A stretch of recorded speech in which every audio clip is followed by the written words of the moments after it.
Morning, folks. Phil Gallagher of Thraben University here. We're not going to be playing some D&T yesterday.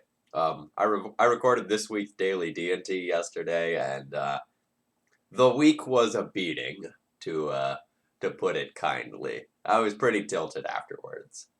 So I needed to play something just totally for funsies as a palate cleanser today. So we're going to go back to the dinosaur Stompy archetype, the green Stompy archetype that I've worked on the side a little bit. And this is because we got a card from the new set that's really interesting in a green ancient tomb shell, the first Iroan games. So it enters the battlefield, you create a 1/1 white human soldier. The next upkeep, you put 3+1/+1 counters on a creature you control. Then, if you control a creature with power 4 or greater, you draw 2 cards. And then you create a gold token, which you can sacrifice to give you a mana. So, theoretically, for 3 mana, you get a 4/4, you draw 2 cards, and you get a mana back out of it, if everything goes well. If things go well with this card is insanely powerful. You know, if you think about the draw 2, that's a divination. If you think about a 3 mana 4/4, that's like a touch behind curve for legacy power level. But when you put all of these things together, this is totally the right sort of power level. The question is, like, how consistently can we make part 2 of this work? Because you need at least part 2 of this to go off in order for you to, like, go and really make effective use of this card and, like, this to be worth your mana. So taking just a second to compare where I was at before to what I'm trying with this, because like there's a very big deck building change. So previously, I was trying Once Upon a Times, and they were very good. But Once Upon a Time finds you creatures and lands. Once I add the first Iroan games into this shell, we end up with more misses. So previously, the deck had only 12 misses. So you were almost guaranteed to always hit. But now when we start moving it up to 16 misses, it starts to get pretty sketchy in terms of, like, are you going to consistently hit with Once Upon a Time? So instead of just, like, playing the Once Upon a Times, I'm going to try just, like, playing a few more creatures. So, like, we're going to try a couple more Scavenging Ooze and Walking Ballista, and this should give us a little more game against Delver. Like, a little bit of early removal, a little bit of late game life gain, and we'll see how that works out. For the sideboard, we have a bunch of Sorcerous Spyglasses for Oko, Carpet of Flowers as mana acceleration that's probably better than Chrome Mox, a couple of things that can remove Ensnaring Bridge, a little bit of random life gain, and Leyline of the Void because, like, boy, that card is good in Stompy shells. Yeah, this shell is too fun to not play around with. Not a preliminary. We want a league. I've blown my play points.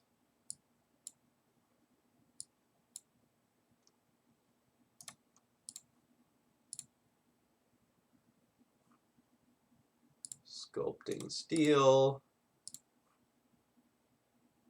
Oh, a Journeyer's Kite.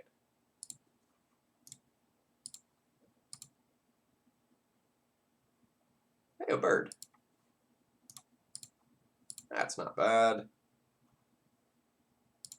35 play points in multiple chests there. It's pretty good. All right, Iroan game Stompy. Let's go.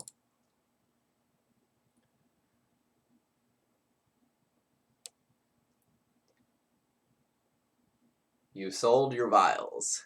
You traitor. Vial's so good.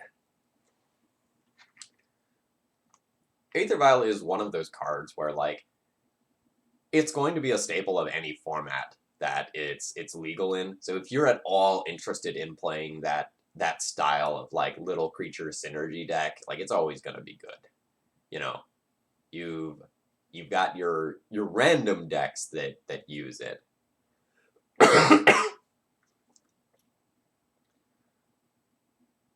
Oh, you've only used it for Cephalid. Okay, yeah, that's fair. I can totally understand you like offing your vials then.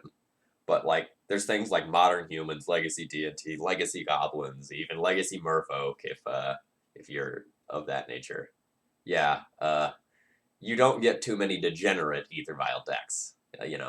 Usually not used in your combo decks. There's exceptions, but it's more of a fair card.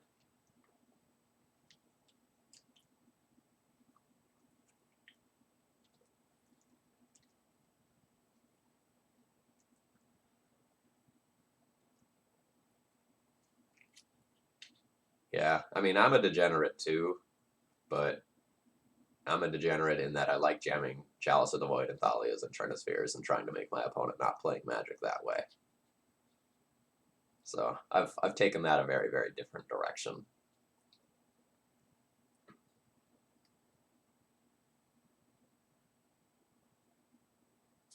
Wow, really low active player count right now.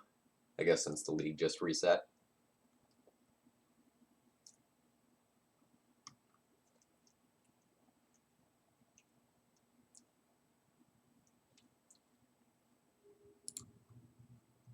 Alright, here we go. Let's have some fun. So speaking of degenerate, our opponent is probably doing something degenerate. So I assume my hand will be good against them.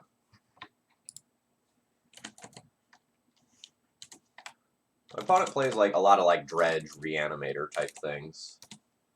A lot of Belcher too.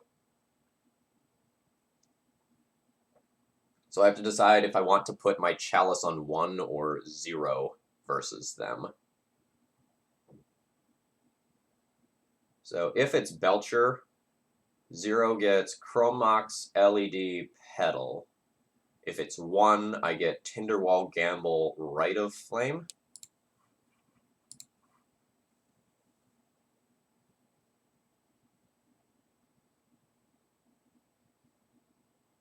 Yeah, but I'm not playing in the blind.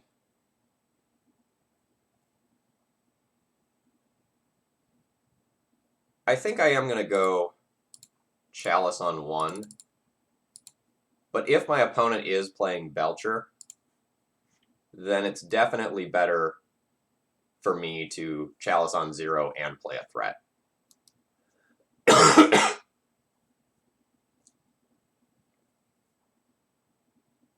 Yeah, so like if my opponent was on Belcher, then like Chalice into first Iroan games on turn 1 is crazy good.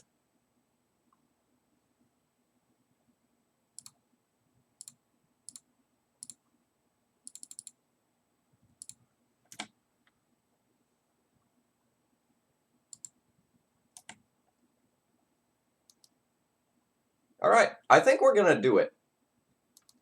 I think it's going to be pretty hard to answer this human soldier with a Chalice on 1.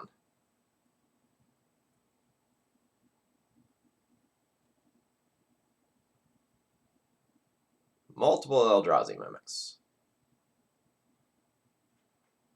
Oh, does this trigger in my main phase? Okay, thought it was upkeep.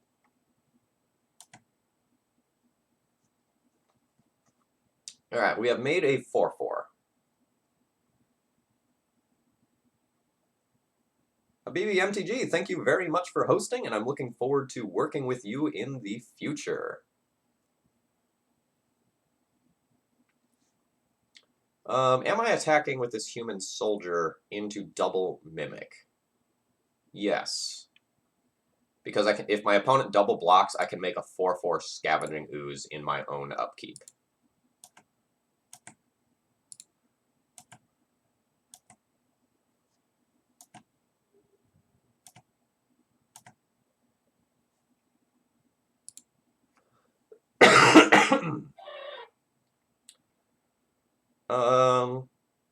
I don't know that I want to tap this Scavenging Ooze. I kind of just want to play it out using my Spirit Guide so I don't take the damage. Because I'm probably taking a lot on my own turn. But at the same time, I could just, like, play the Spirit Guide this turn.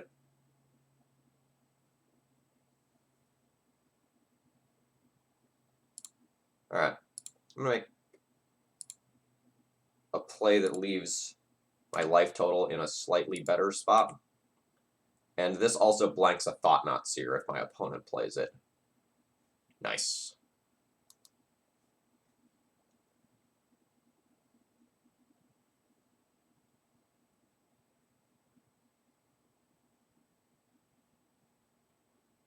Alright, yeah, alright, so it is pre-combat main phase. Good to know. Alright, so now we've drawn 2 with it. Now we get another one.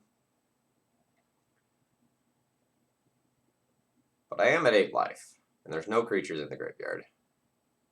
And I have to tap this Ancient Tomb and go to 6.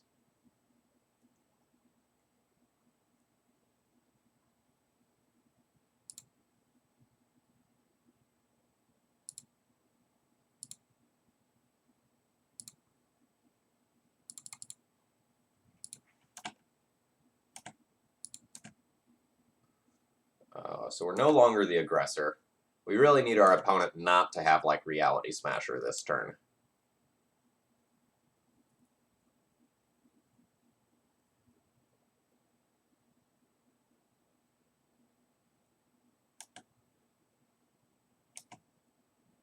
Well, that's better than Reality Smasher, but it's still real bad.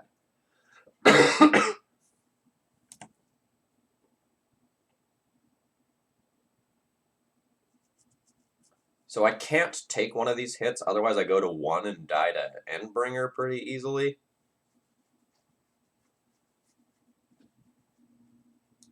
The Human Soldier's dying also doesn't put food into the graveyard for Scavenging Ooze. So I guess that's a problem?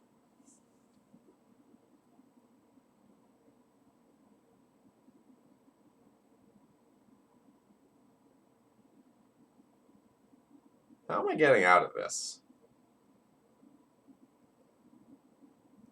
I can make one very large creature that can't actually connect in combat and kill my opponent.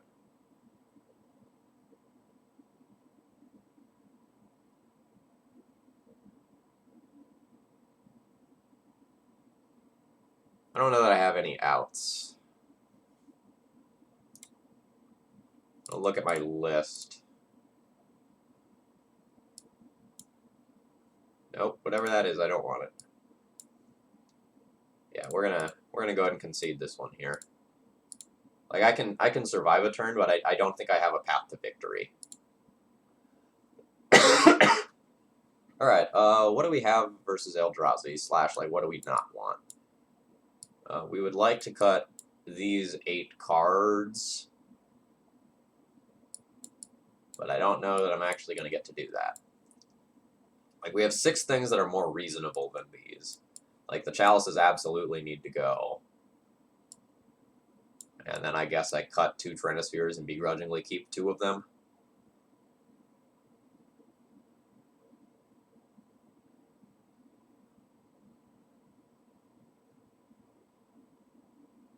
Looks like we don't quite have enough fair cards in the sideboard for a non-blue, non-Chalice / Trinisphere matchup.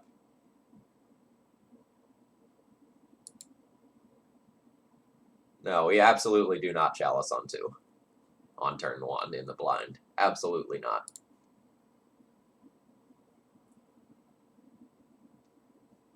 So this is just like make a turn 1 Tarmogoyf and it's tiny. Don't really like that. Let's mulligan this one. This one has no mana.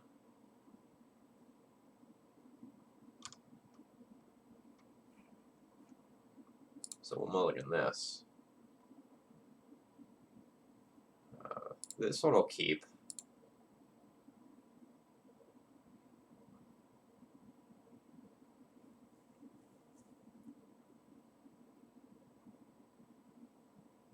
So the question here is, what land am I going to play on turn 2?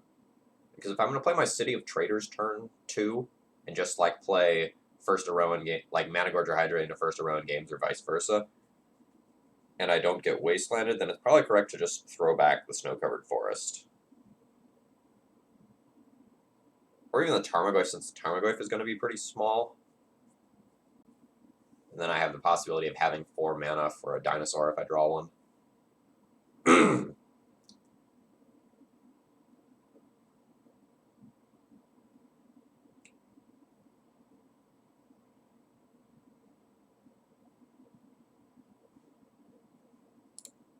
I'll throw back my land.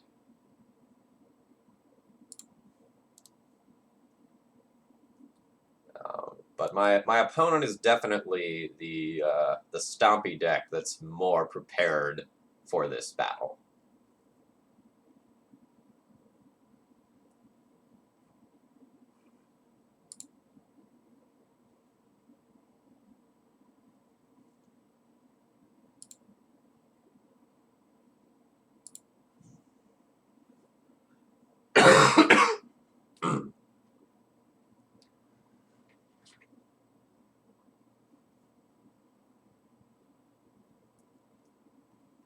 Alright, since my opponent really doesn't play much removal, I'm tempted to just ram out the Iroan games. But this Managorger Hydra is, like, better the earlier I put it into play as well.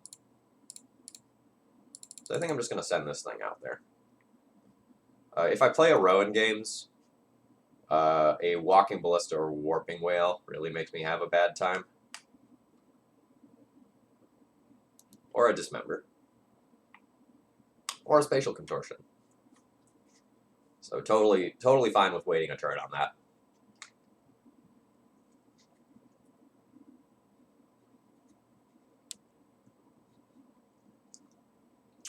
Goodbye, Iroan games.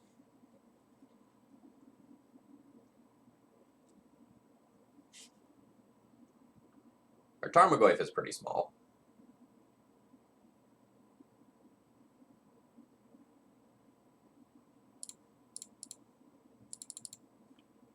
It will probably get bigger.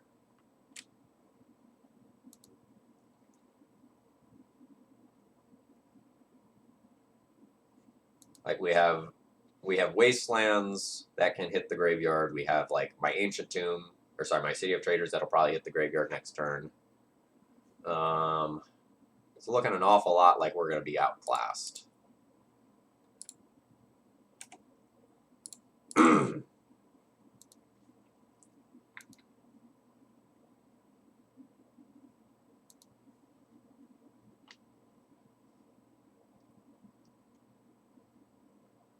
Another Endbringer?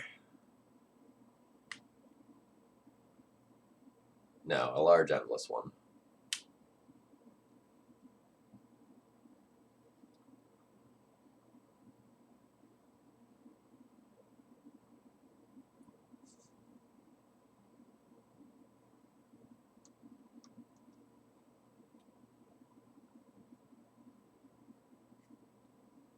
Very willing to trade Shifting Ceratops. Alright, so Endbringer just pinged me there.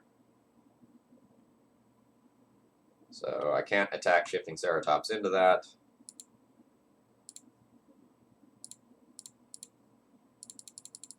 We will try to make a wall of idiots and see how that works for me.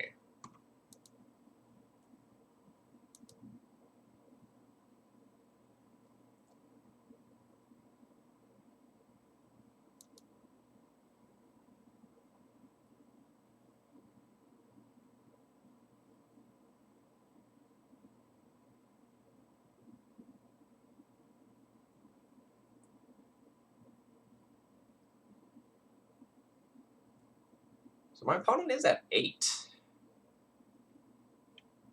There's a possibility that I can just go wide of them.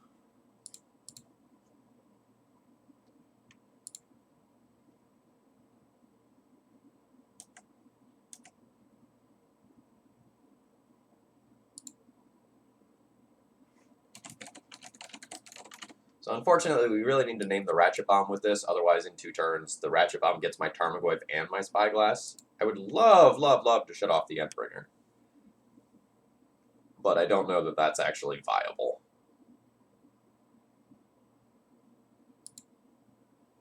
If I had another creature, we could talk.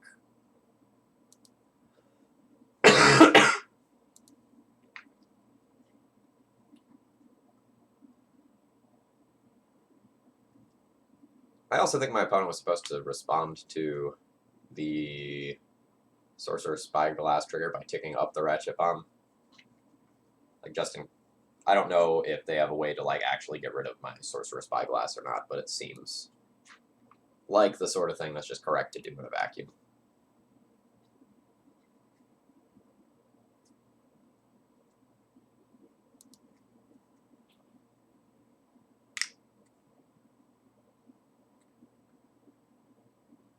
Goodbye, Mana Gorger Hydra.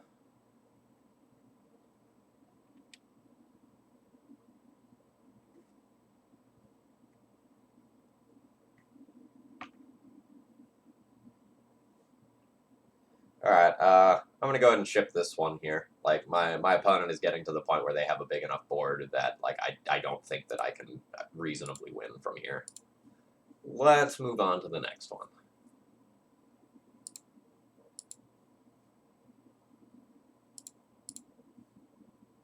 Alright, so we learned that we'll probably end up... Oh, well, never mind. We'll have that conversation later.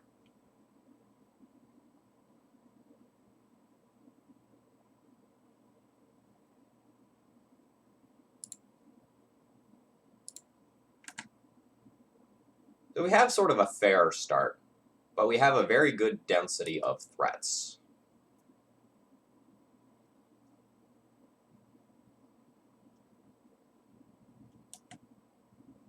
Okay.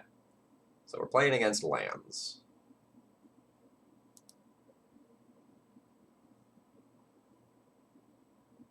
Ooh, well that's pretty good.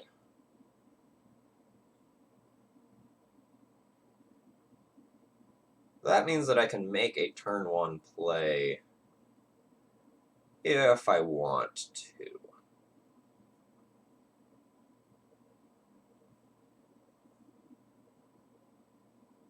The awkwardness here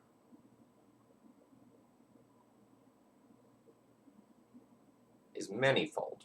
In that, like, if I run out the Ancient Tomb and then Trinisphere and my opponent has Wasteland, my opener becomes very weak. Or if I just, like, Ancient Tomb, Spirit Guide, and play any one of my threats, we run into problems with Punishing Fire. With everything except Tarmogoyf.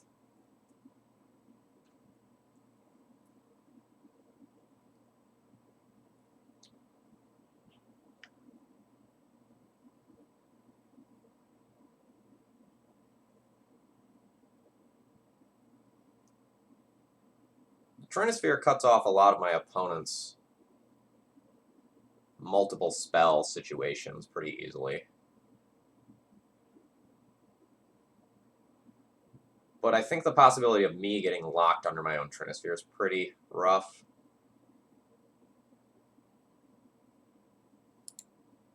I'm going to go ahead and jam a threat.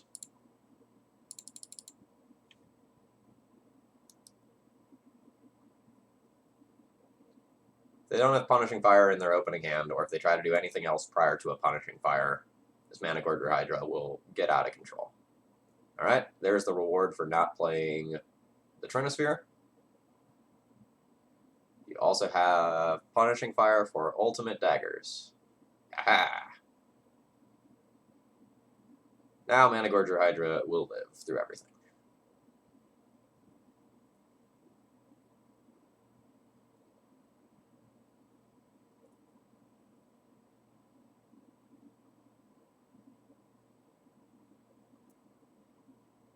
Oh, please elk me and turn me into a 5/5. They didn't do it.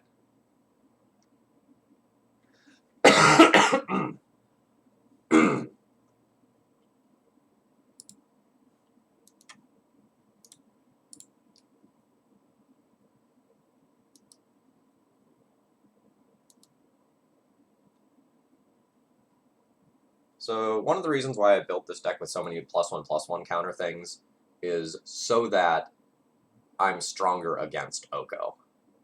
So my opponent can't just like elk the Managorger Hydra, because elking it turns it into a 5/5. So I'm already like creating the biggest creature on the board by a pretty sizable margin.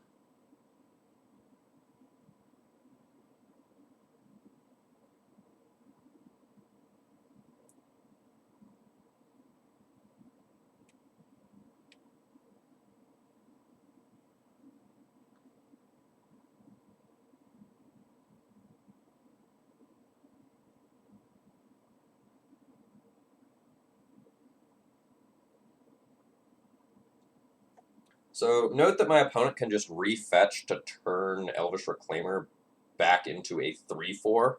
So I really want to have 7 power, which I can do.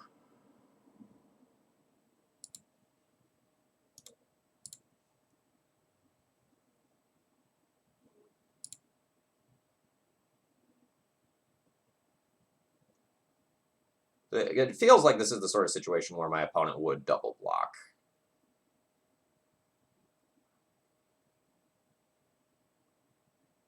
I don't think I want to play off the Scavenging Ooze yet.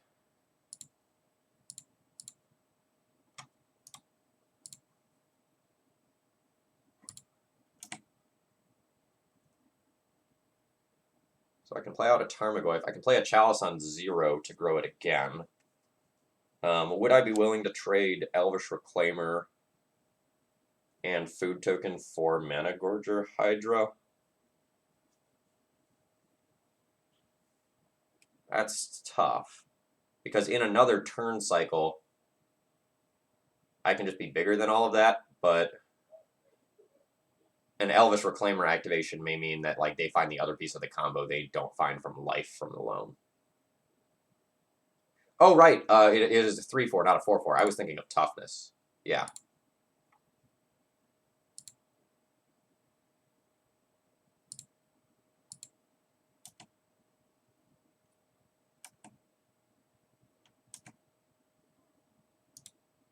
No, I won't be playing D&T today. I recorded daily D&T for this week, though, so there's a whole bunch coming up on the channel soon.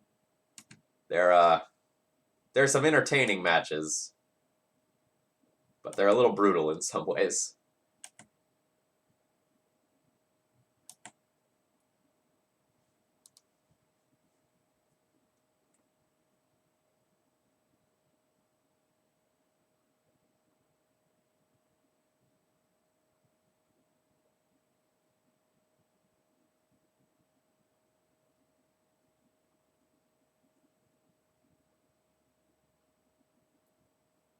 So this Managorger Hydra is absolutely getting out of control.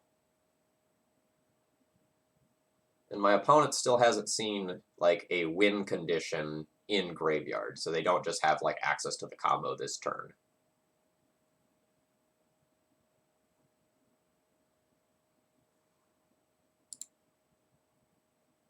Pro Black Knight, thank you very much for following.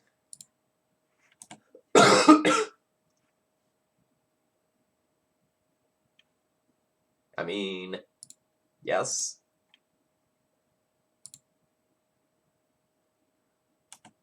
Zero mana, put a +1/+1 counter on my creature. Seems like a fine deal.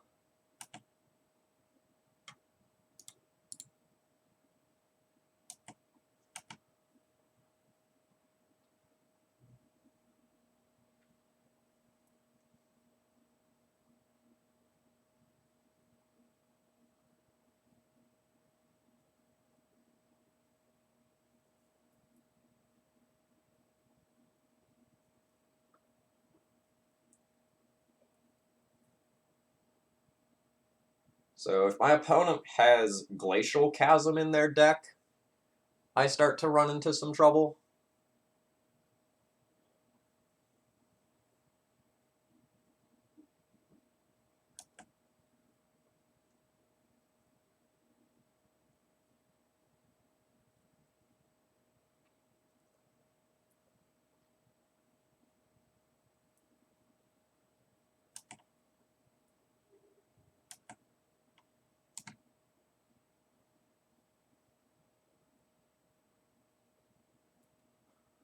So this activation can get them Thespian stage. The following activation can get them Dark Depths, and it doesn't matter that the Dark Depths enters tapped. Or they can do that.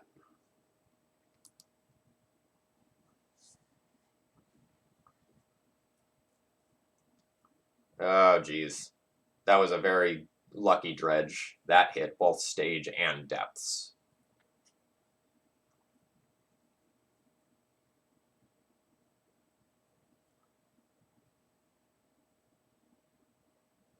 That is unfortunate. So now they have the mana to activate that, create a 20/20, and Maze of Ith.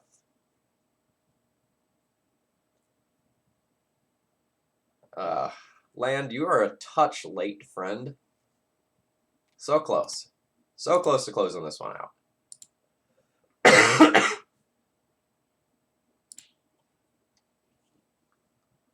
So what do we have for lands? We have Spyglasses, we have Ley Lines, and I could consider, like, the things that destroy enchantments.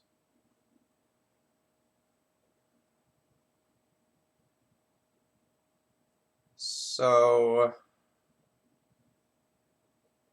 how am I going to play this game?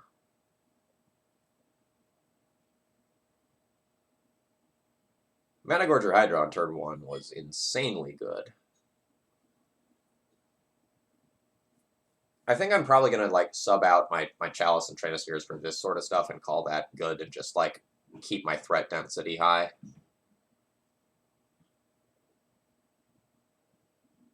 The Trainospheres are a touch risky when my opponent has Life from the Loams. The Chalices are okay on the play and bad on the draw. Or sorry, not Life from the Loams, like Wasteland plus Life from the Loams specifically.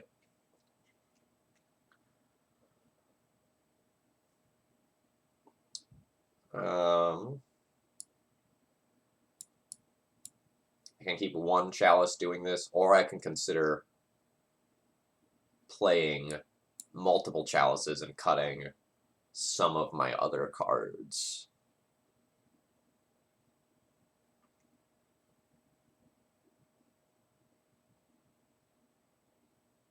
When I'm on the play, like, Chalice on 0 or 1 is fine.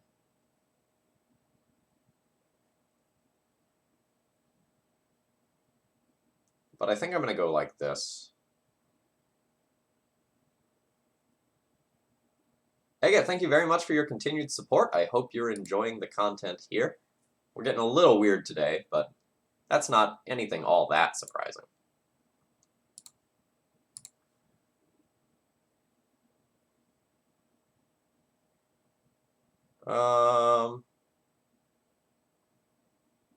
Yeah, I'll keep this one.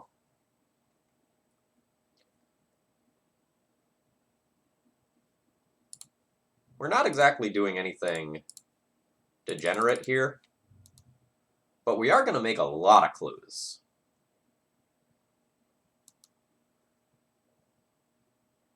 We'd like to find another green source so that we can actually open up Scavenging Ooze to eat stuff out of the graveyard consistently.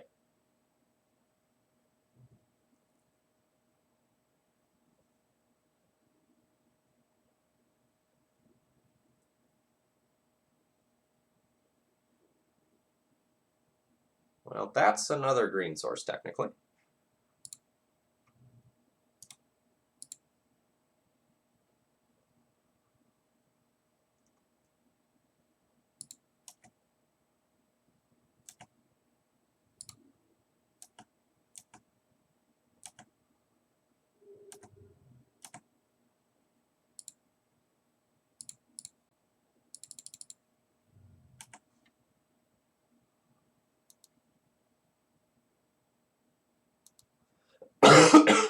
We are representing a ton of aggression with everything that I have going on here.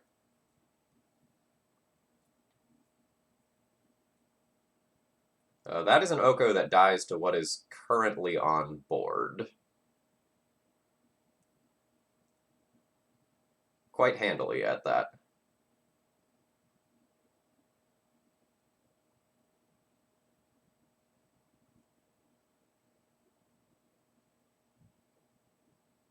I would kind of like to draw a forest instead of a city of traders. No, we got 2020'd.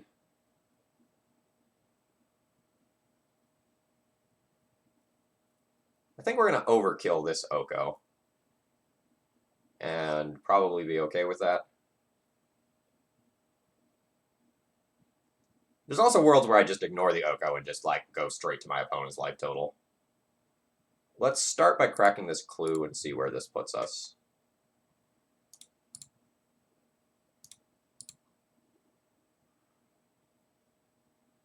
Ooh.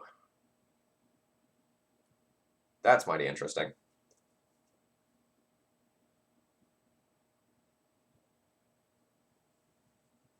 So I could just attack my opponent for 8, put them to 9, play a shifting Ceratops, and just say, like, what are you going to do about it?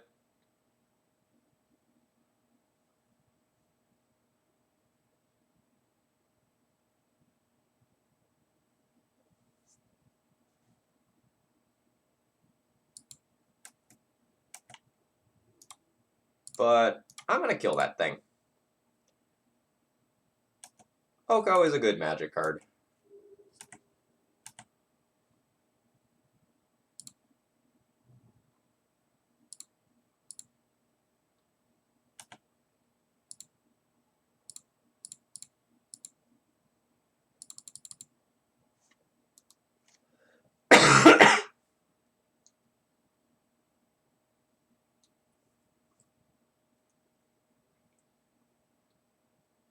So I think that unless they have the natural Dark Depths, the line that I took is very good.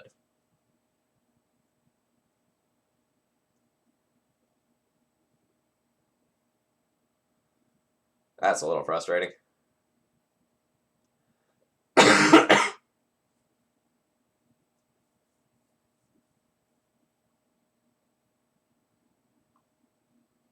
So now I have to hold back shifting Ceratops and try to present lethal the following turn.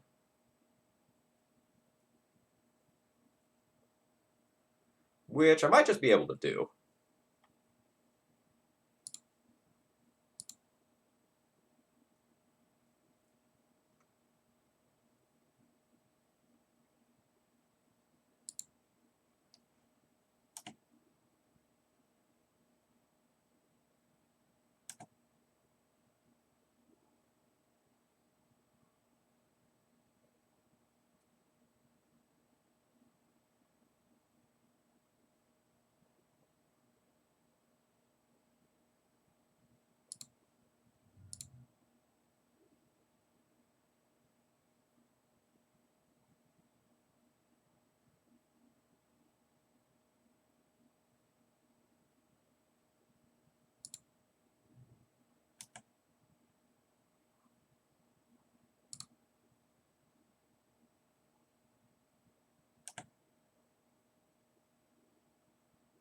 So playing a Tarmogoyf currently gives me 2 power, but it will give me 3 power once the shifting Ceratops is in the graveyard from blocking.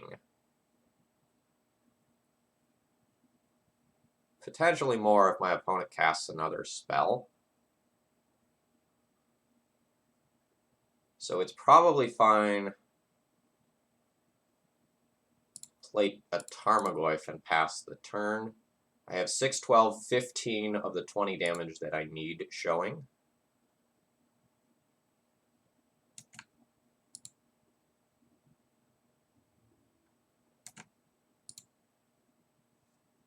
Arkin, it's getting a little weird in here.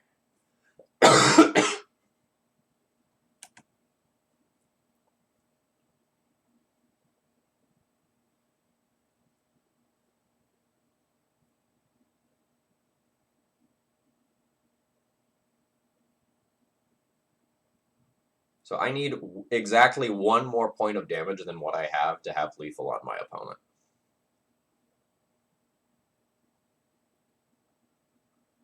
So like a land, for example, will represent lethal. A shifting Ceratops will represent lethal.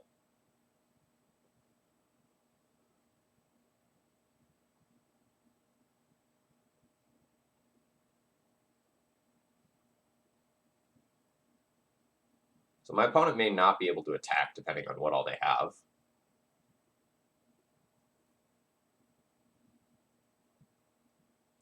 I hope things have been going well, Arkin. I hope you're enjoying some of the new cards that we have to work with. There's the Iroan games in this deck, which has been pretty sweet.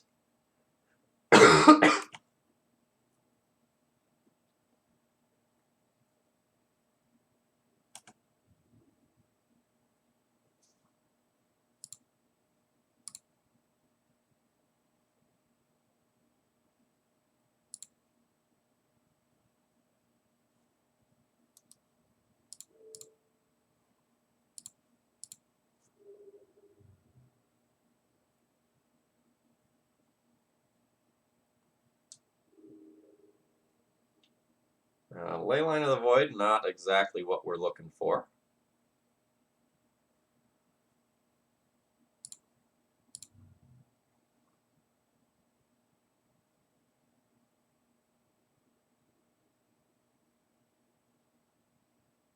So we have 8, 16, 19 of 20. I need to hit a land here.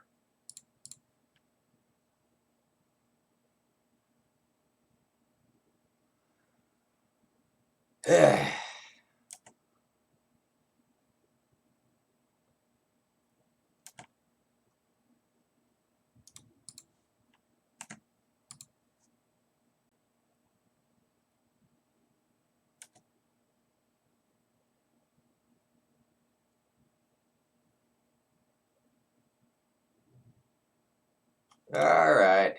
All right.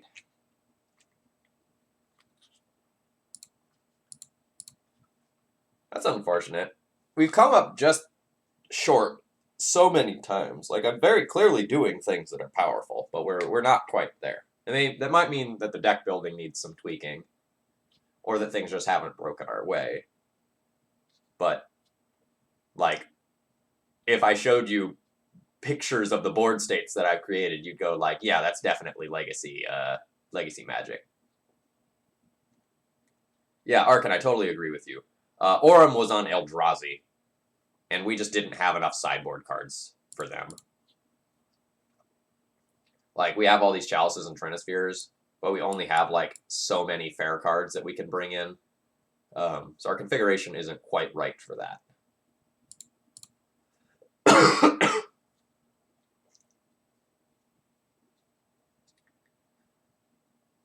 Yeah, so I feel like we're built to beat, like, combo and control decks.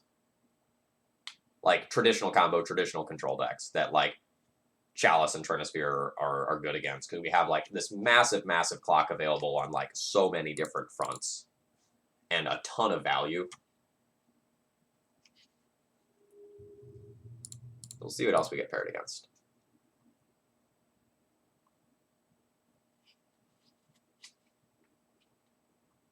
This one's gonna be a mulligan. This one's gonna be a keep.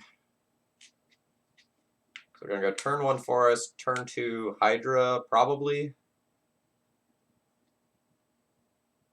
Turn 3 Ceratops or Tracker, depending on how things go. I could also go, like, Tracker into Tracker again, like we did last game.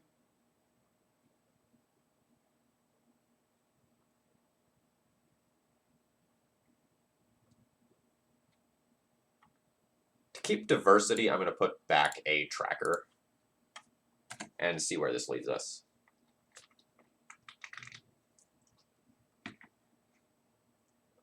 Aurum has fewer cards that need to come out. That's going to be the defining difference. So, like, Aurum needs to board out 4 Chalices. I need to board out 8 cards. I'm going to think that my opponent is on a combo deck here and just, like, jam a creature. If my opponent ends up being a Delver deck, this is slightly awkward.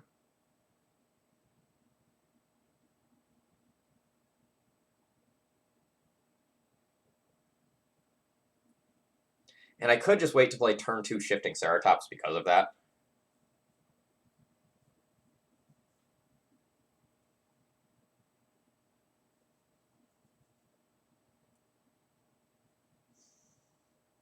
So if my opponent is playing something like Storm, and I just like play Managorger Hydra this turn, I start attacking as quickly as possible. But if this is a Delver deck, having an uncounterable Shifting Ceratops turn 2 is way better.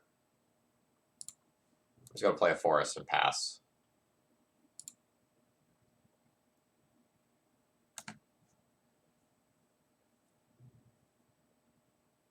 Still ambiguous.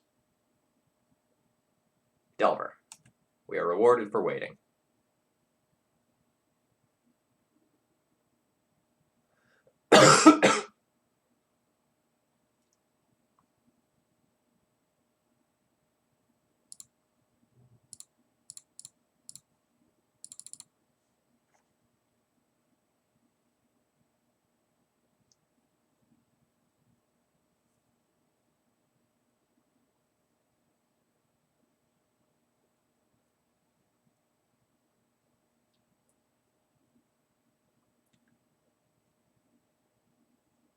So this is slightly awkward in that if my opponent has a Lightning Bolt, they just get to, like, Lightning Bolt the Ceratops, attack with Arcanist, Lightning Bolt it again. Fatal Push with Revolt also would take this off the table. Oh, I totally agree. Opponent was looking at this card and going like, oh, crap.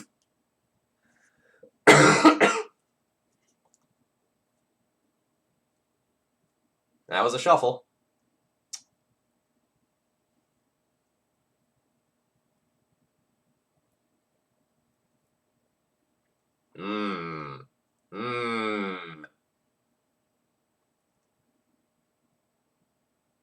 The dinosaur cometh.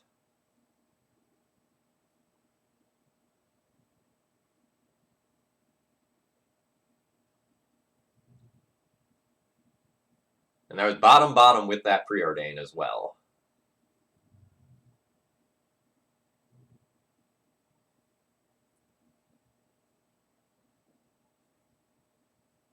Nice. Nice. Oh, wow. They value their Arcanist so little right now that they are willing to just, like, throw it away into my creature to ponder.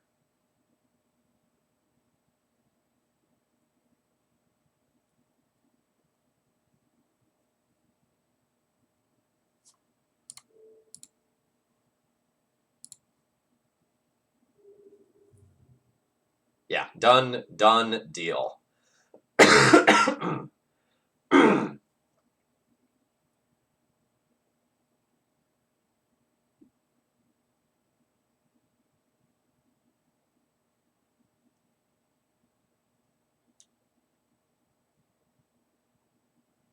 I don't really want to throw away my City of Traders here, but I think I'm going to end up doing it this turn. And so the question beyond that is my sequencing.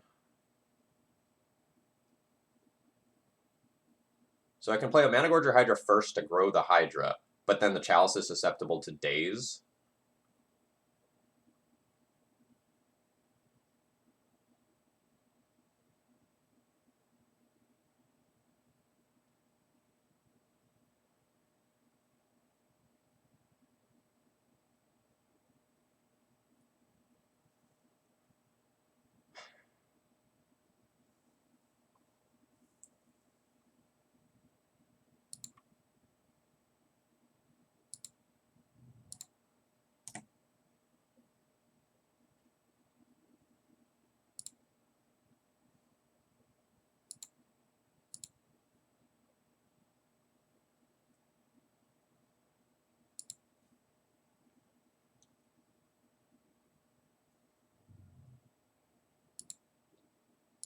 Alright, there's a Force of Will pitching a Daze, which now means that this Chalice might actually resolve. And it does, which is probably pretty devastating for our friend over there.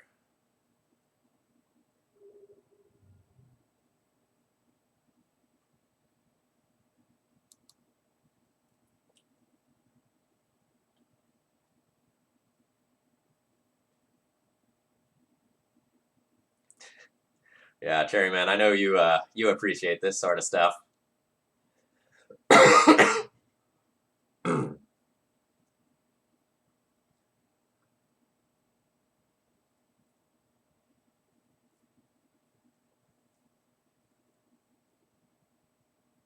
All right, Brazen Borrower bouncing the Chalice. We'll let my opponent do something. All right, you can Thoughtseize away this Chalice. Oh nope, they're gonna let me have the Chalice.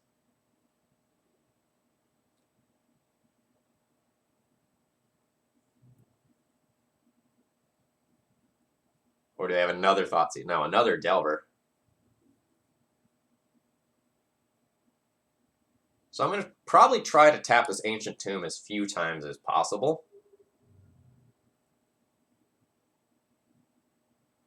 Oh no! Oh, that's tough. So I get to put my opponent to 5. They are hellbent. And they have no idea whether or not the Delvers are going to flip.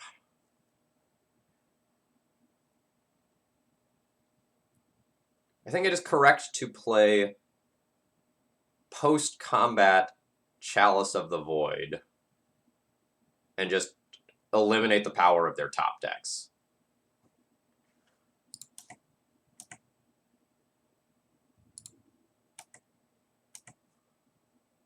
We're going to do it post-combat so that we can leave ourselves with the opportunity to present trample damage if our opponent was to chump block with the Delver.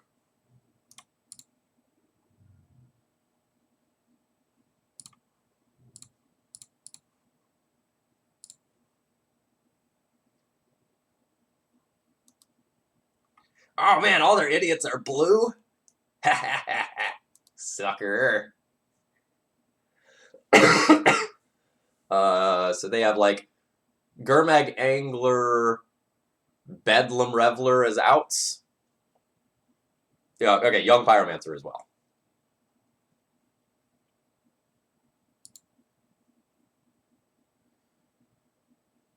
All right. So on the draw versus Delver, I don't really like Trinisphere. I tend to board that out. I know the card is still very, very, very good in the matchup. Don't get me wrong. But I don't necessarily think that that's where you want to be against the Wasteland deck when you're on the draw.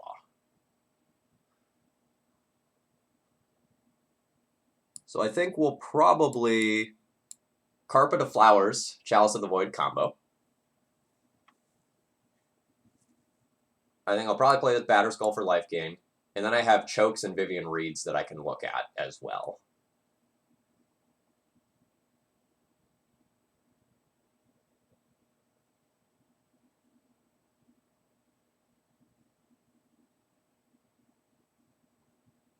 Choke on the draw might be a little bit ambitious.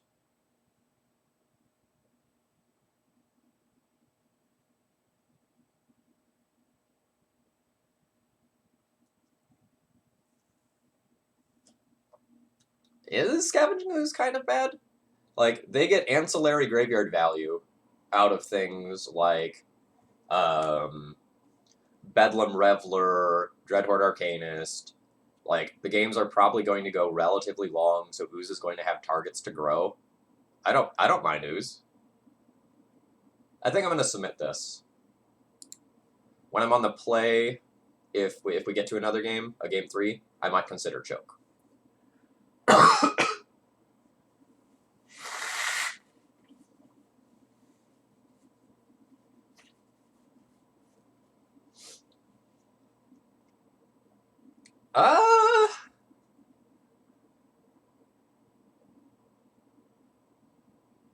This is an awkward hand. I think I'm going to keep this because I think Carpet of Flowers is good. But, like, this is a non-bow.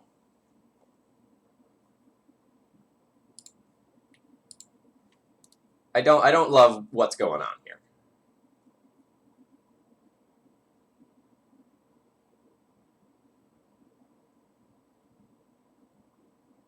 Yeah, Arkin, that's exactly how I'm viewing it. Like, I would be totally happy with this 6-card hand.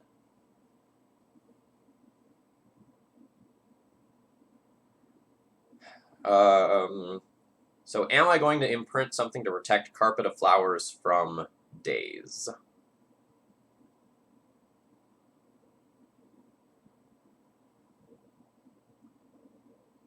I do think Carpet of Flowers is very valuable.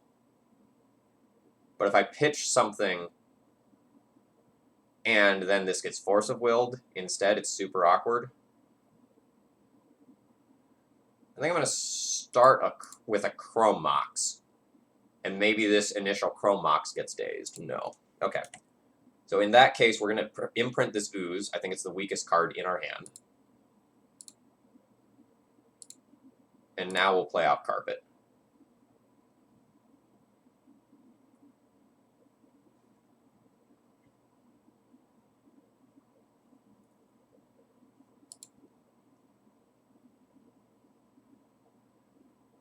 Nice.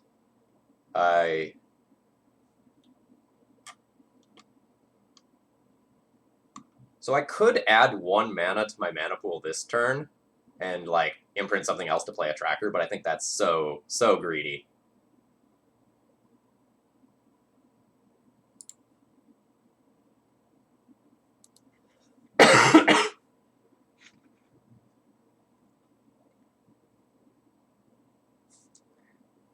Mmm. Delicious. I will take my 1 free mana. Let's make it green.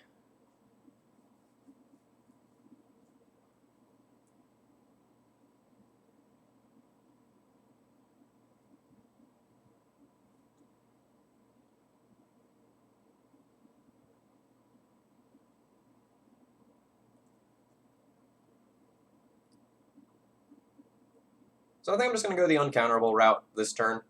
I could, like, Chrome Mox something. Like, I could use Spirit Guide mana and then Chrome Mox something else to, like, get an attack in this turn, but I think that's pretty greedy.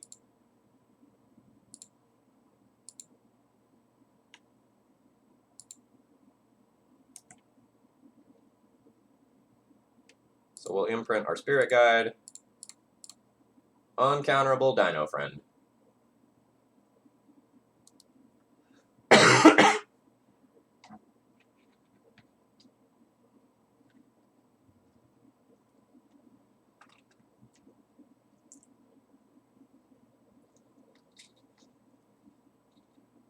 And now we're just getting, like, more and more mana every turn.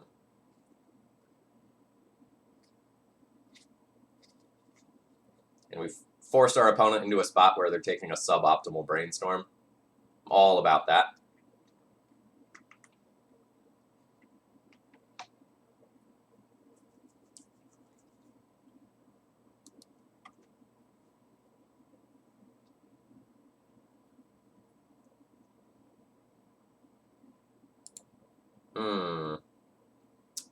That's not bad.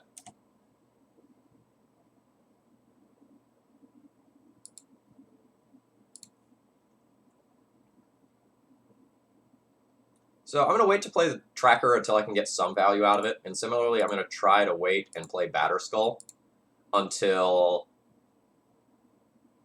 I can play it around a Daze, or maybe even Pierce.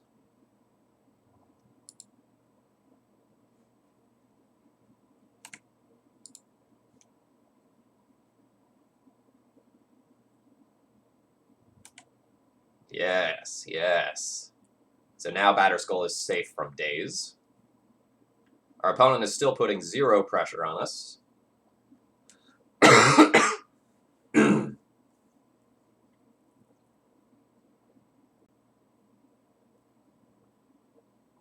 Sure.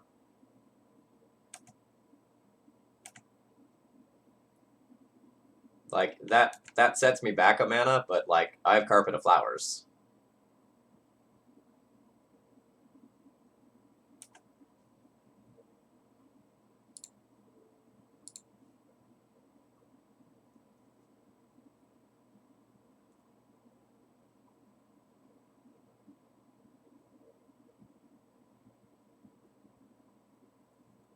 Yeah. So my opponent not bouncing Carpet and then trying to counter it on the way back down kind of makes me think that they don't have counter spells, which sort of makes me want to jam the Batter Skull. But that's not super safe. I think I'm going to play Iroan games as my bait spell and just like try to keep holding this Tireless Tracker for a little while longer.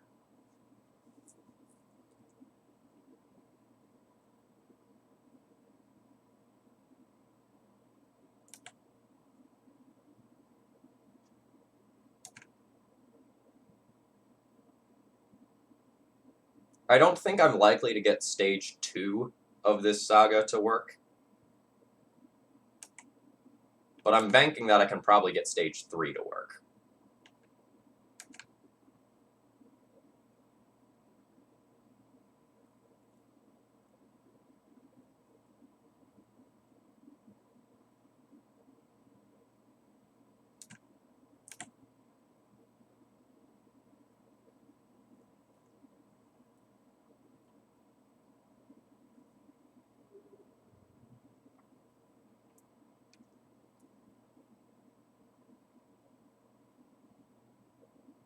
Thank you for the bonus mana.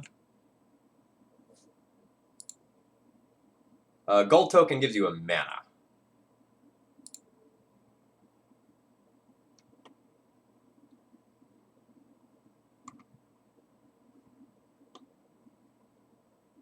Oh, so that technically targets, I see.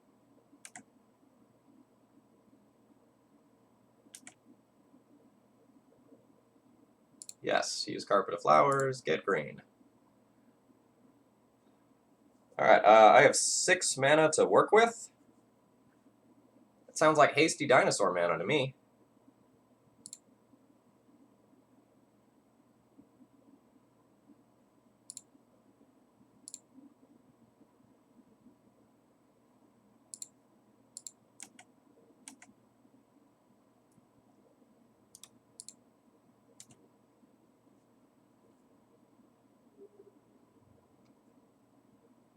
I can't imagine what this, like, poor Delver player over there is thinking.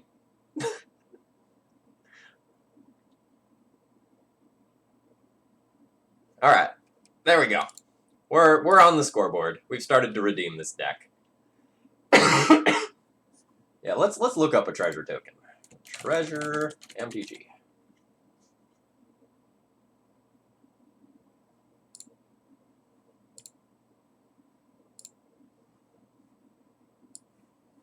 So it's tap, sacrifice this artifact, add 1 mana of any color to your mana pool.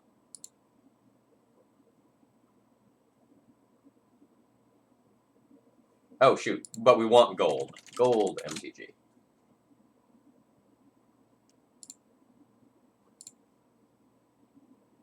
Yeah. So gold is sacrifice this artifact, add 1 mana of any color to your mana pool. So the difference here is that it doesn't tap. So it's like better with something like Urza, where you can like tap it for a mana and then sacrifice it for another mana.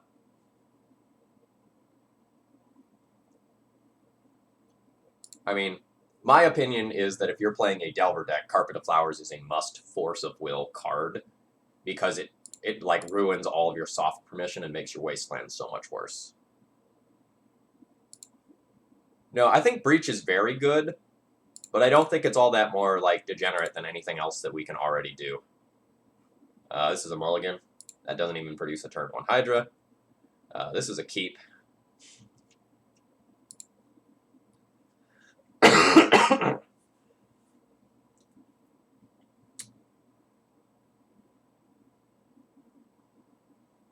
All right. Yeah, Arcan. So, like, if you compare this to, like, Ant, TES, and Reanimator, I think it's on the same power level as all of those decks. So, this hand's really interesting, because I can just, like, YOLO go all in on turn 1 shifting Ceratops and put my opponent on a 4-turn clock. Or I can keep 2 threats.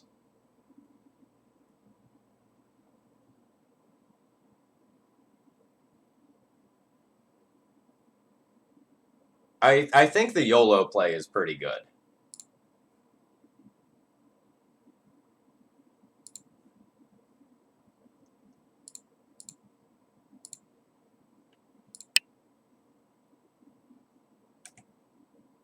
So we have to imprint our Mana Gorger Hydra, play Ancient Tomb,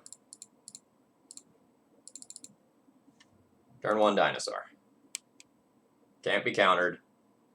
And it dodges a lot of the format's removal spells, you know. Doesn't get bolted, doesn't get abrupt decayed. If my opponent goes like Swords to Plowshares, it's a little sad for me. Are we straight up playing against elementals right now? Is this actually happening?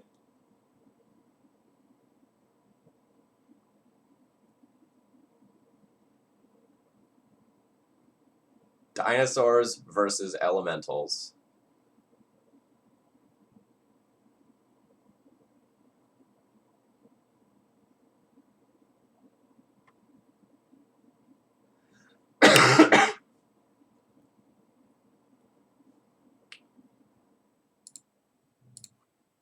This is a pretty sad Tarmogoyf.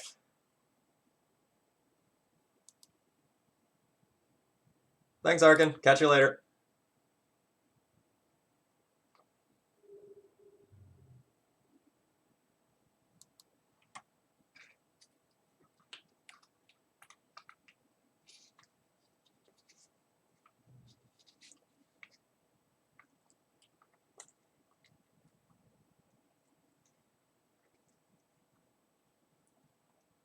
I'm gonna have to read like all of their cards. ETB, search for an elemental, put it on top of your deck.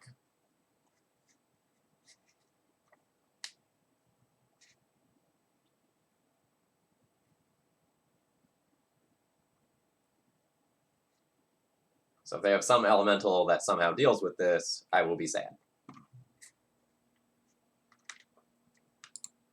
Shriekmaw is an elemental that deals with that.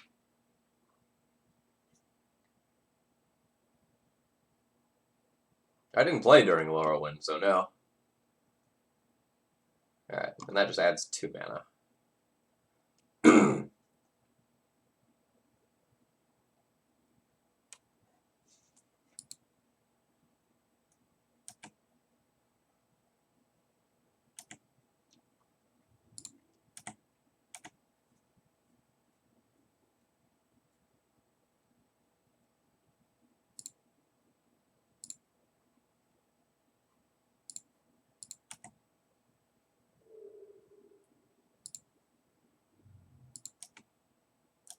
So if they don't have another land, I believe Trinisphere actually stops Evoke, because Evoke is an alternate cost.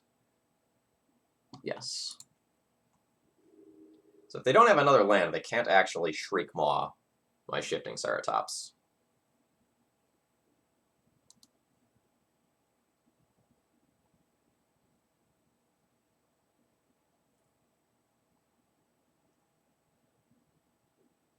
This is a long pause. I like long pauses. Oh, shoot, they have Smoke Raider. Womp womp.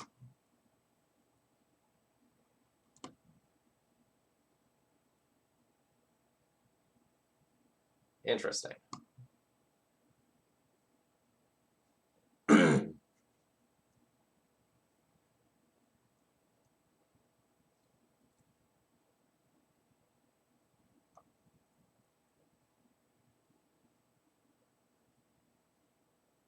So this kind of sucks for me. So they get to Shriekmaw my Ceratops, then attack with this thing, Shriekmaw my Tarmogoyf.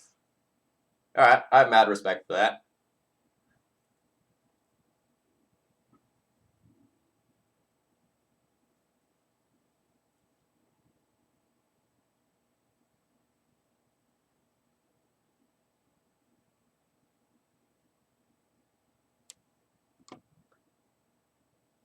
I didn't finish reading this card. With toughness less than this thing's toughness. Okay. Risen Reef. Whenever this or another elemental enters... Alright, so it's a draw engine.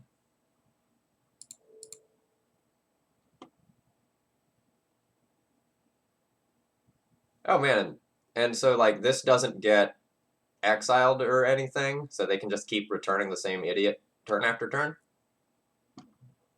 Well, that's kind of cool.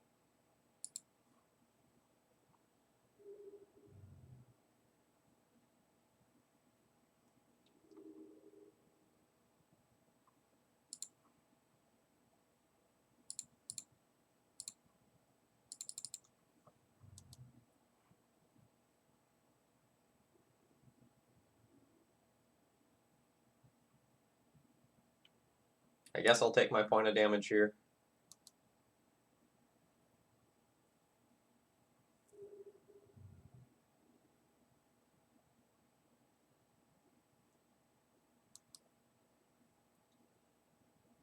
So this is going to be tight.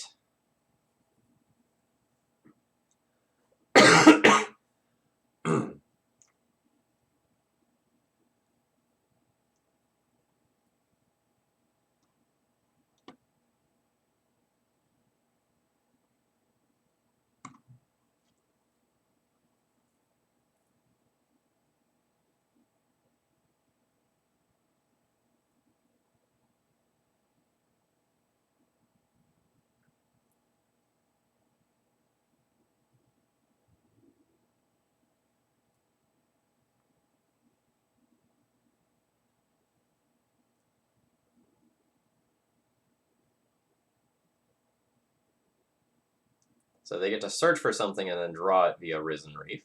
That's kind of cool.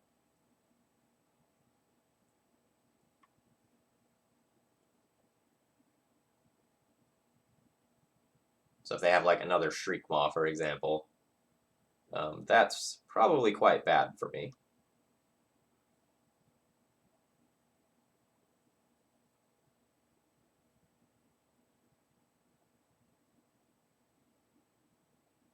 Yeah, alright, so they do have another Shriekmaw, which they'll get to draw. So then they can Shriekmaw kill my Ceratops.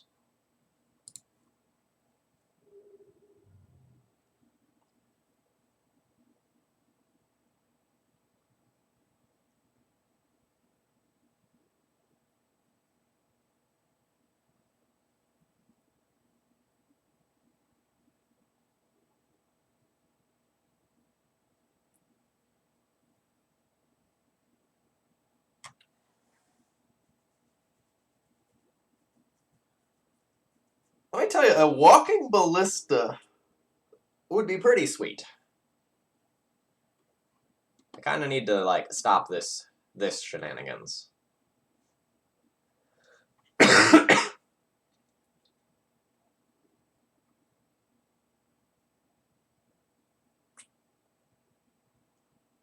But I guess we're attacking for 1 point of damage instead.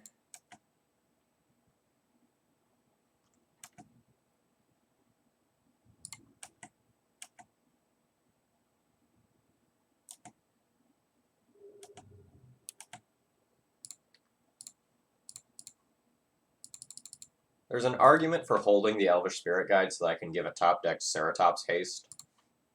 But I'm not going to do that since I have like already drawn 2 of those.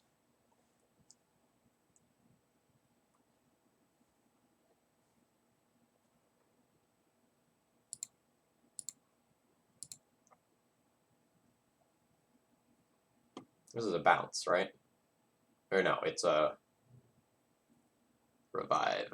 Alright.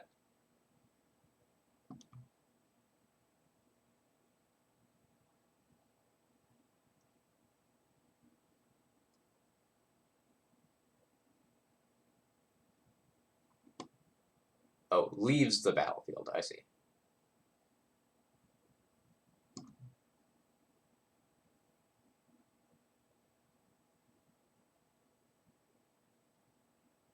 This is so much mana.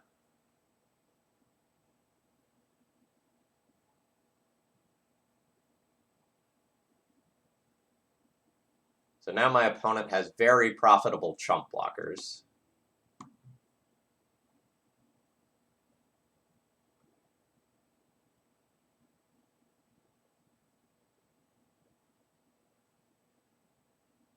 To the point where I don't even really want to attack.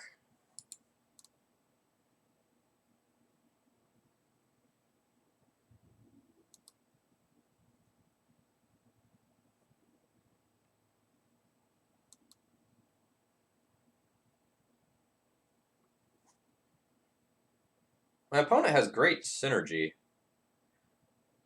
but they're not really killing me. They're just kind of converting cards into cards. Like, I can't take advantage of this. But I feel like my opponent has a pretty fragile house of cards. centered around the Risen Reef they have over there. But I guess if they have, like, the Vesper Larks and the Thunderkin Awakeners to, like, get them back, it's fine.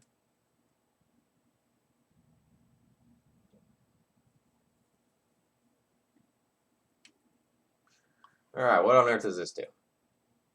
Deals damage to any target equal to the number of elementals you control. Whenever a land enters the battlefield under your control, put a +1/+1 elemental. If you control 8 or more lands, draw a card. Alright.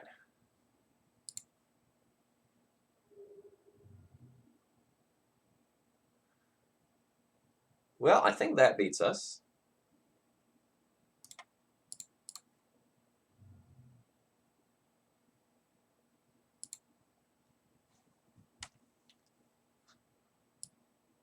So Sorcerer's Spyglass for Ether Vial seems good. Rex Sage for Ether Vial seems good. I don't know that we want to go like Vivian Reed levels of slow, but I'll probably play this Batterskull. So Chalice, Trinisphere, Tarmogoyf all seem like my weakest cards. But I'm going to have to play some of them.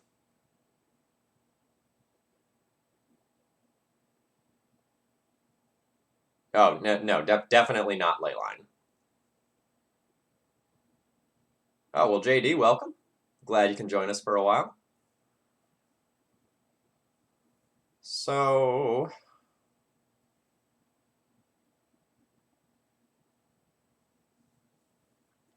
Spyglass stops Vial.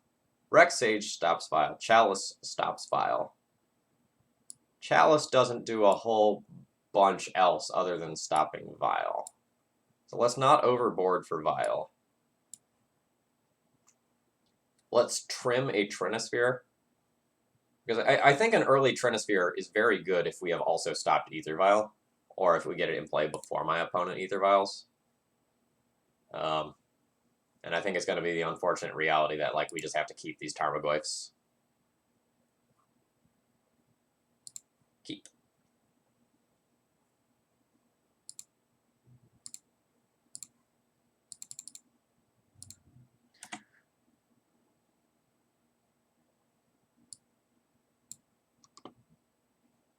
Alright.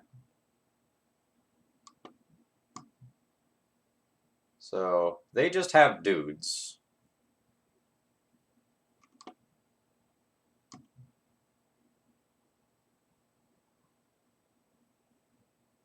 And a Dismember.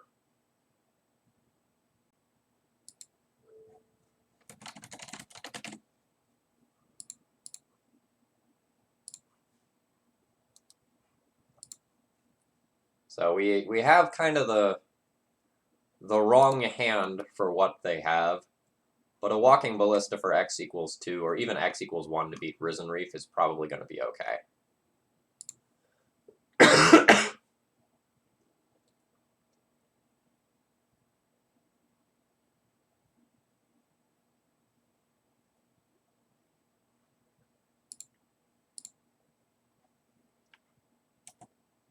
So we'll pitch the Rex Sage to this. We already have the Ether Vial covered. Then we can play a Tracker and get a clue out of it.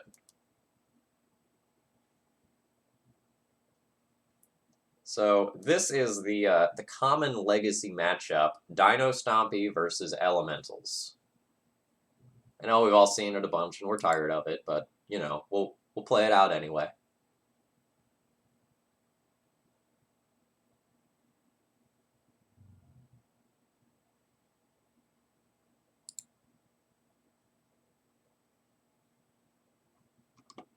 This is going to be slightly annoying with our Walking Ballista, but, you know, it is what it is.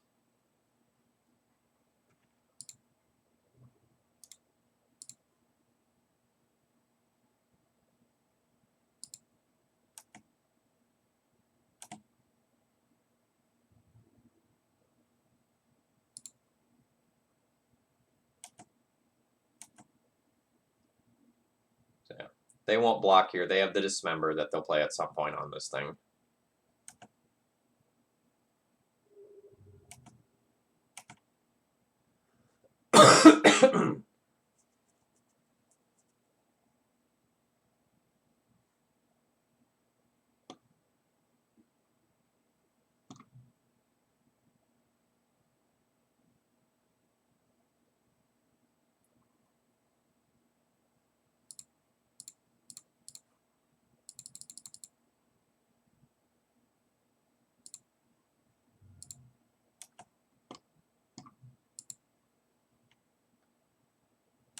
So this is a slightly weird position in that the Unsettled Mariner also counters things when it targets them, so it makes my Walking Ballista noticeably worse. Because they only have 2 lands right now, though, they get the choice of, do I spend my entire turn dismembering this Walking Ballista so that my opponent can't, like, use it to kill my Risen Reef later? Or do I just go and, like, play something? And if they end up using the Dismember on my Tireless Tracker instead, then my Walking Ballista potentially, like, takes over this game.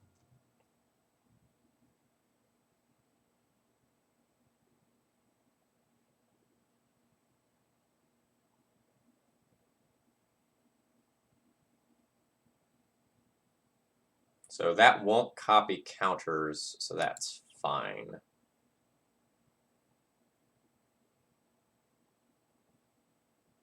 They'll probably use it to copy their Mariner and just, like, make my Walking Ballista into a normal 2/2. I guess that's going to occur.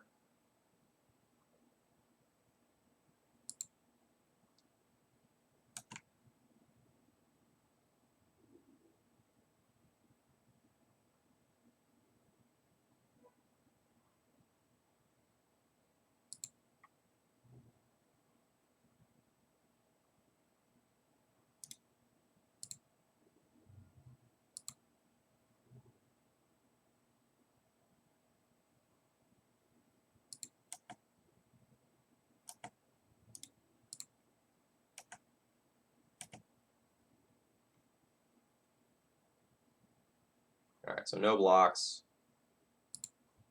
Let's draw a card then.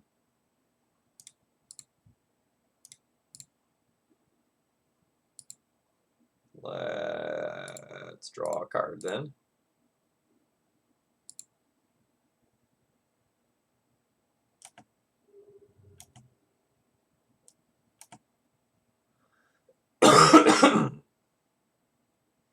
We've already played our land, right? Yes.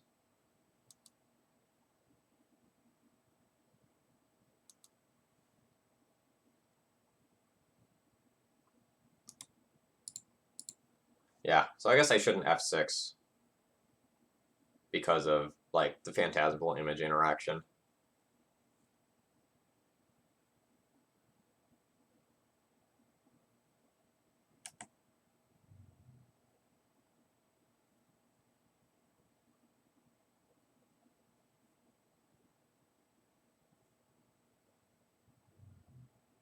Alright, goodbye, Tireless Tracker. We almost got you out of Dismember range, but not quite.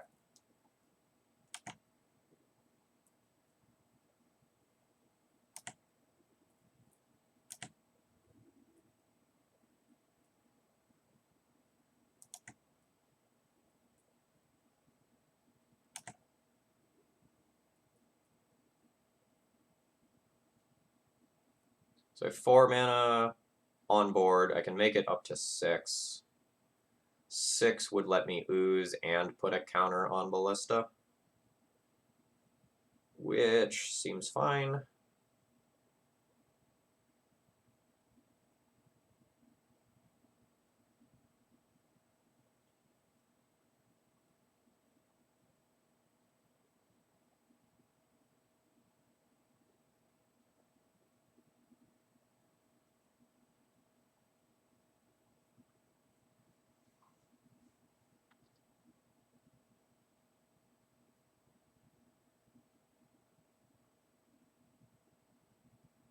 I could also just have 5 mana, ping this thing,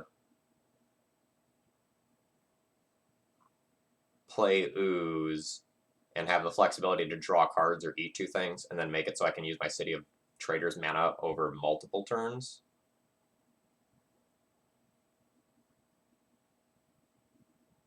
I don't really hate that either.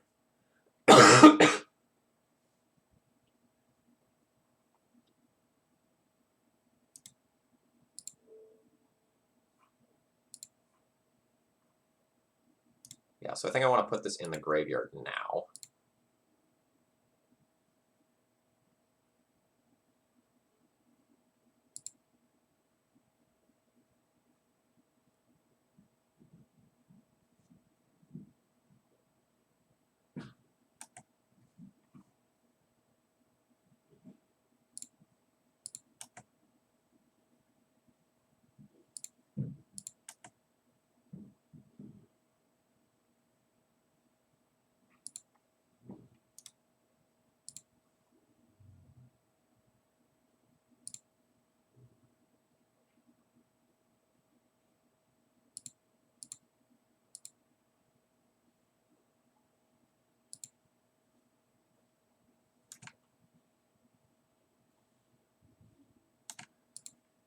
So now I leave up the possibility of, like, killing a Risen Reef, eating something that they would try to bring back with Thunderkin Awakener, or just, like, eating many cards out of the graveyards. Or cracking clues. The world is my oyster. Nice.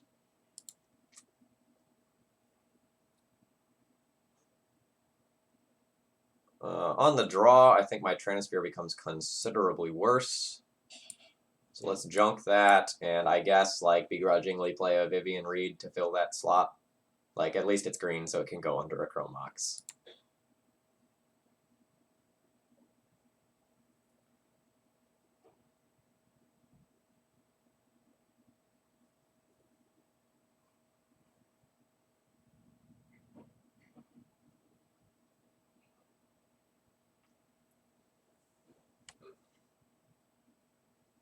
So this hand has lands and spells, but I don't think it really does anything. I'd rather have something that has, like, any piece of acceleration.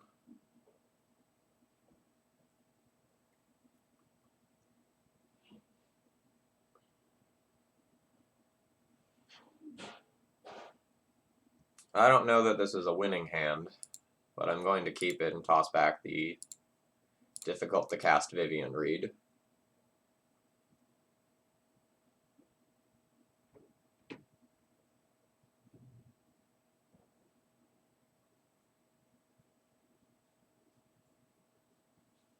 Okay. Land is acceptable. So now we will probably Walking Ballista on 1.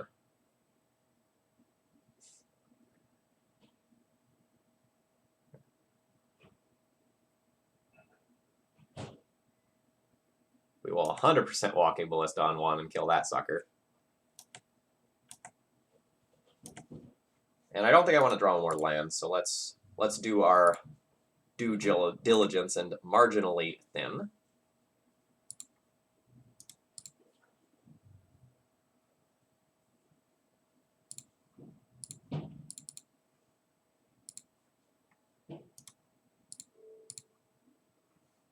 And very happy with that 1-for-1.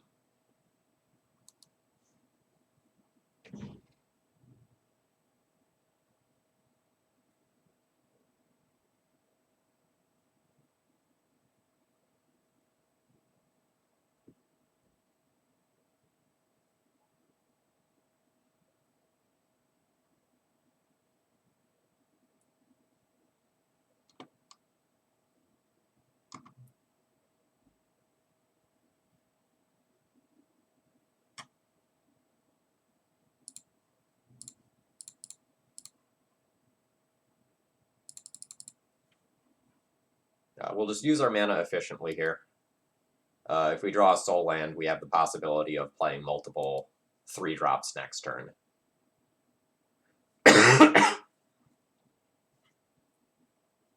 And let me tell you, the idea of like drawing another City of Traders and then playing like double first Iroan games is kind of hilarious. This Risen Reef is going to get annoying quickly, though.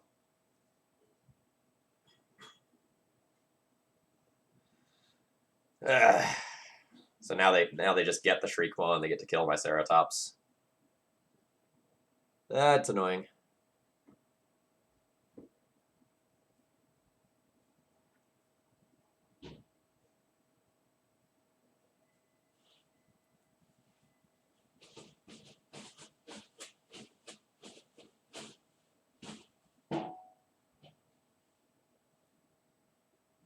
I'm not sure that my opponent's deck is actually good, but boy does it look fun.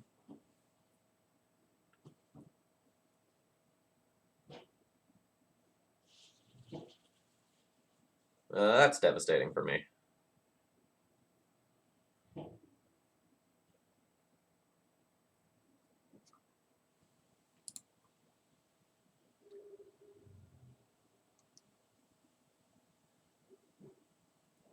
Man, we would have gotten double first Iroan games. That's a shame.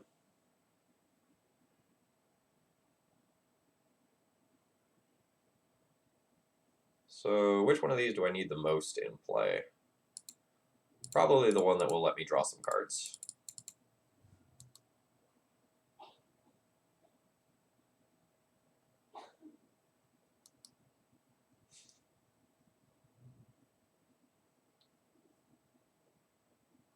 What is a Creeping Trailblazer?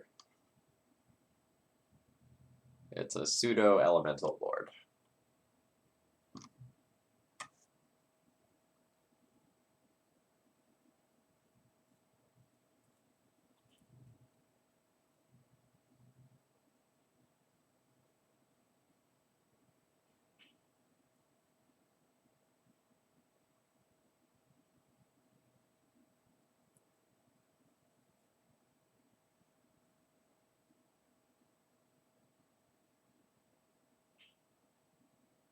So maybe I was wrong to actually kill the Smoke Breeder.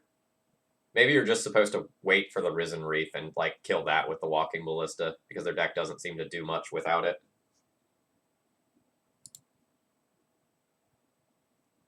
Yeah, I don't think you could play any like actual colored spells given this mana base.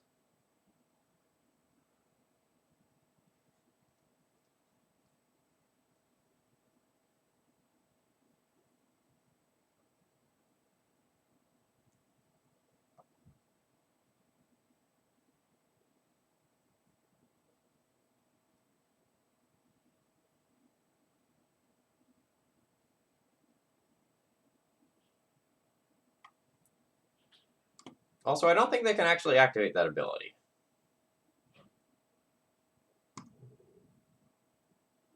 Just throwing that out there.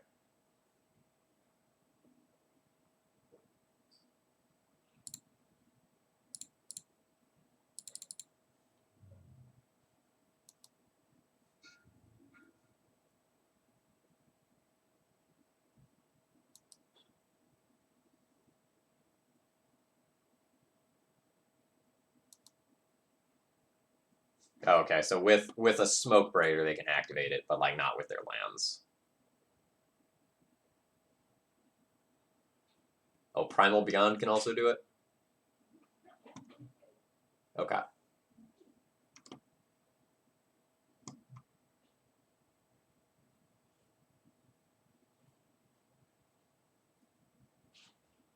gonna play like an Omnath now.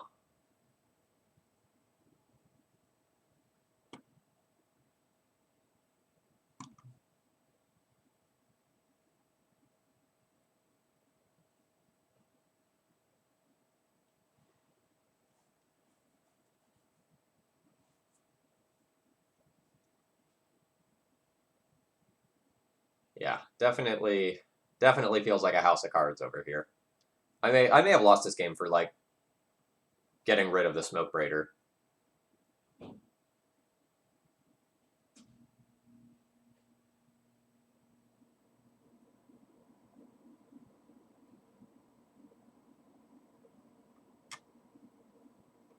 Okay, so my opponent evokes this so that it dies. Then they can return the Smoke Raider, draw that card with, like, the Risen Reef trigger.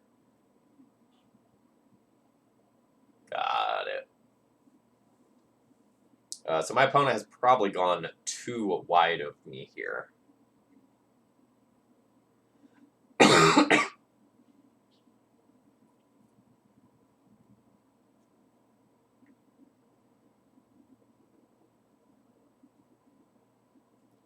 Yeah, so I can't block that.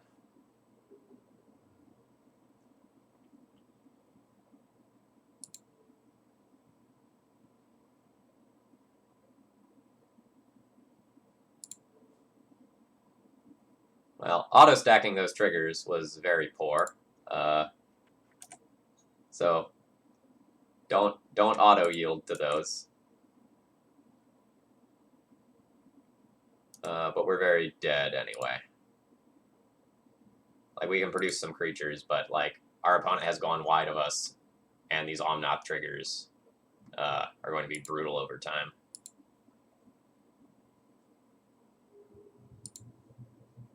Alright, let's see if we can at least get some play points out of this league.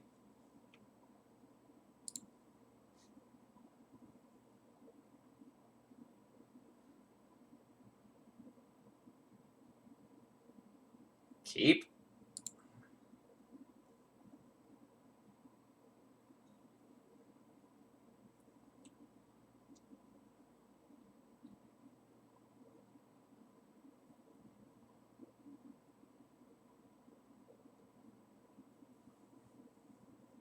Turn 1 Trinosphere.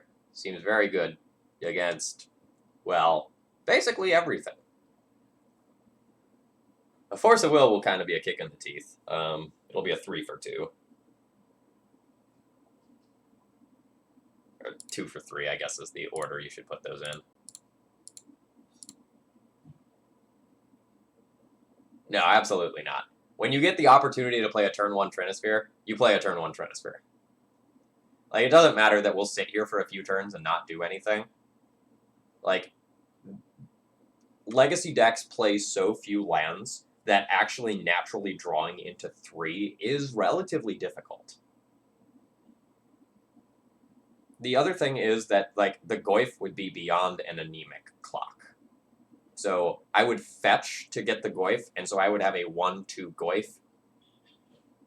That's a 20-turn clock, like literal 20-turn clock. The first couple of turns of that are totally irrelevant.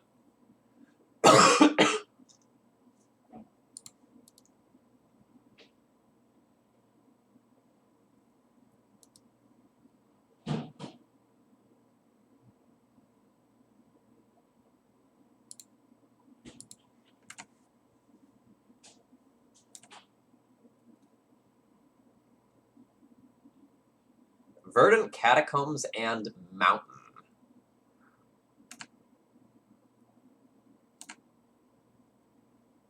That's a weird one.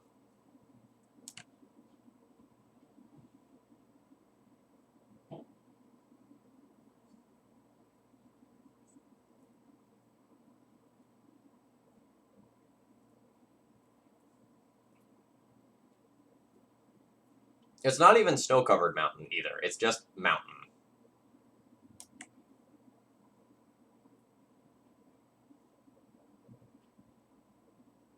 Legit unsure about what my opponent is doing.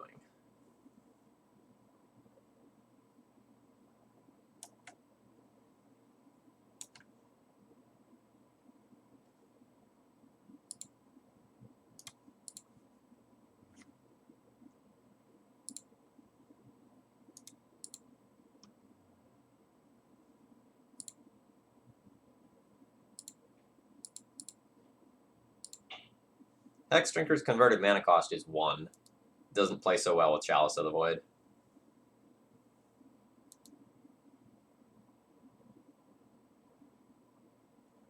Like, if we didn't play Chalice, there's, like, Veil of Summer and lots of other good green 1-drop options.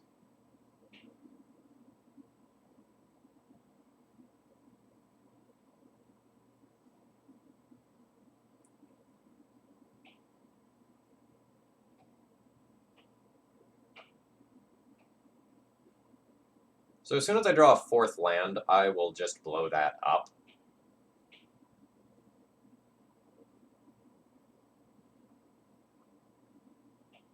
So the question becomes, do I want to Tarmogoyf, or do I want to Tireless Tracker this turn?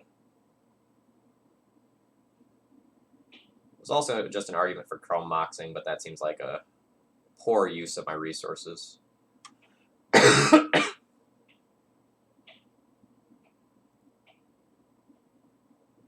If he dredges, Goyf might die.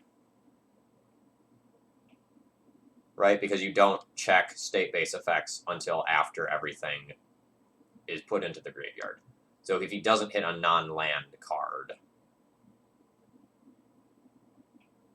we're fine.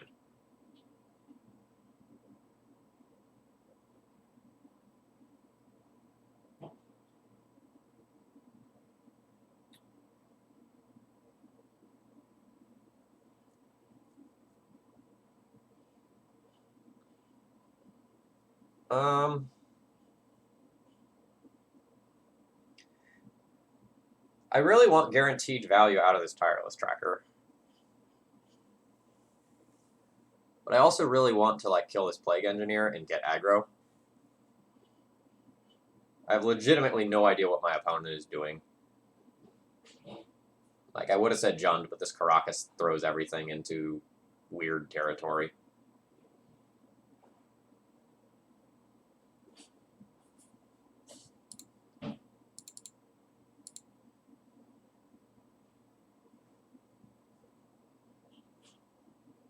I think I'm just going to play another Glyph.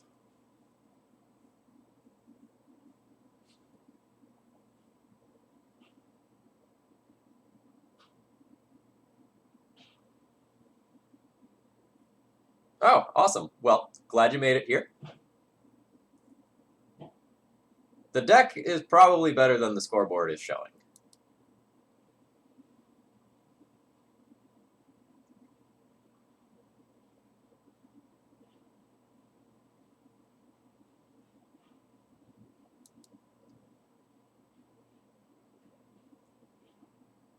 Yeah, like, whatever my opponent is doing, it is non-traditional. That much is very clear. Not blocking.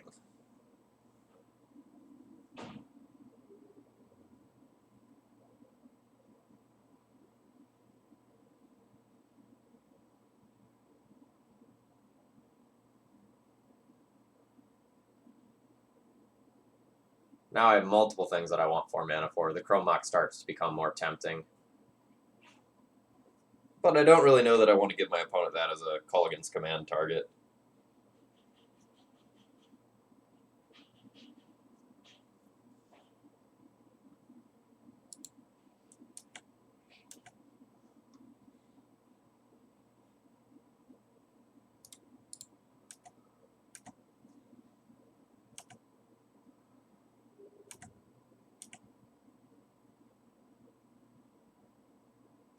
Similarly, like, this is going to feel real bad to a Culligan's Command as well.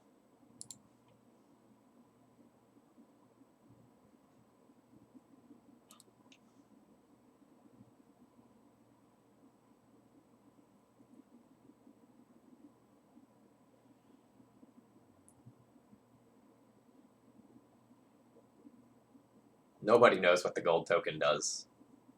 Nobody.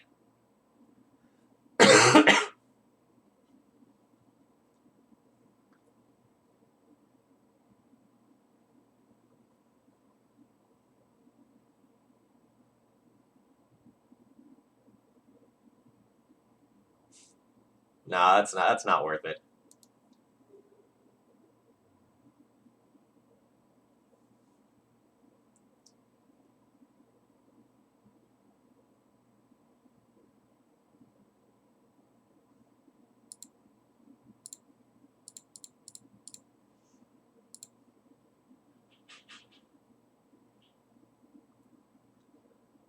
So I think I'm just going to pass the turn here, because getting one more counter on my Walking Ballista means that like I can kill the Plague Engineer, and then if my opponent blocks with Tarmogoyf, I get to ping and kill their Tarmogoyf. So it's going to be the like Tarmogoyf Mirror Breaker.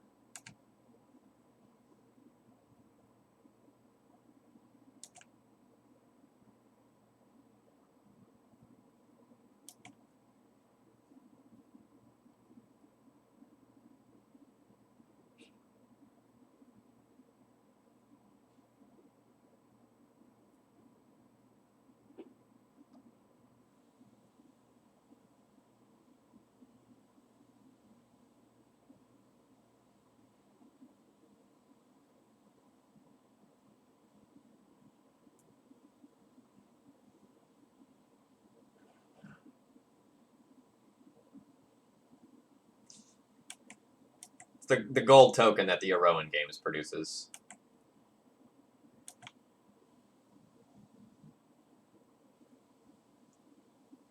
Alright, let's see if we can successfully put a counter on Walking Ballista.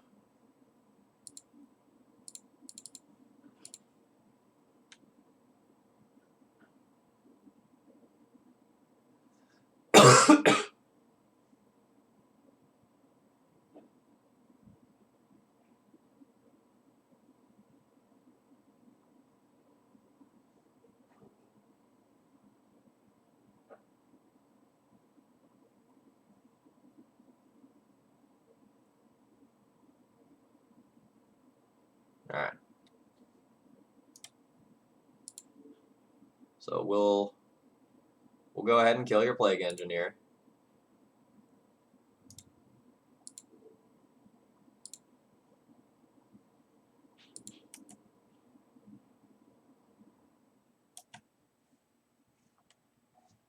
So if they have some sort of lightning bolt effect, I lose a Tarmogoyf for attacking here. But it has to be like a lightning bolt or like a punishing fire. It can't be something like a Culligan's Command. So I think I'm going to go ahead and send on in.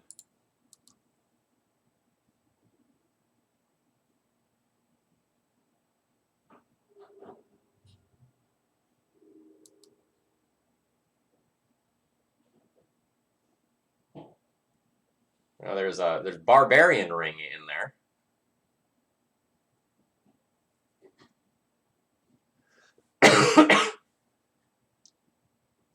If opponent had another black source, I wouldn't be surprised for them to just get like the Plague Engineer back.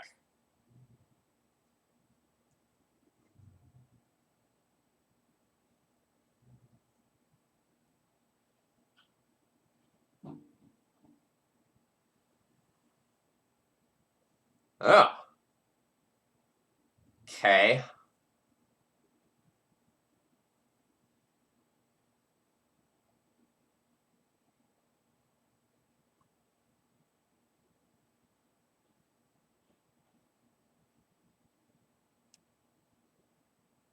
So if I attack in with a Tarmogoyf, they'll just junk one of the lands in their hand and kill it.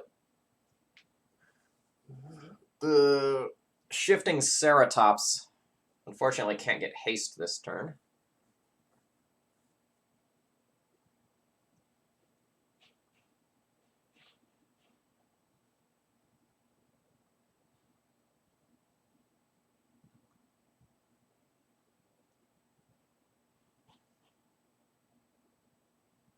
So I think I need to play this one patiently and not just try to like, try to close out the game.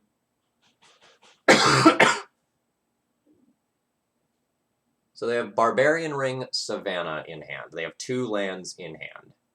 I think I have to Chalice on 2 to stop Loam from just giving them 6 damage every turn.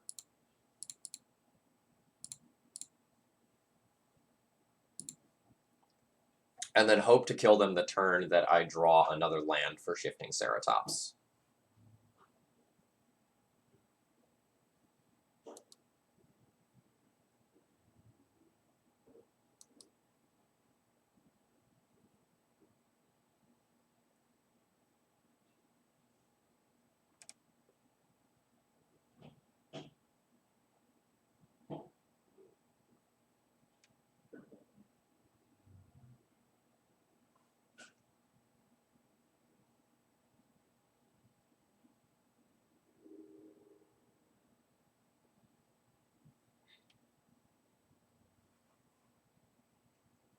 So I think that's very poor play from my opponent there.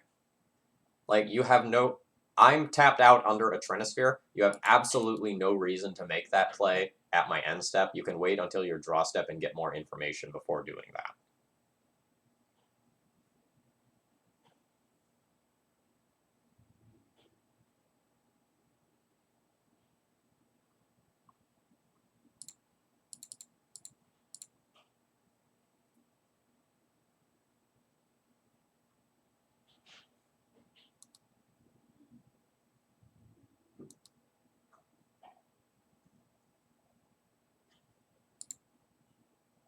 So my opponent can put their Plague Engineer on top of their library if they want. And they want.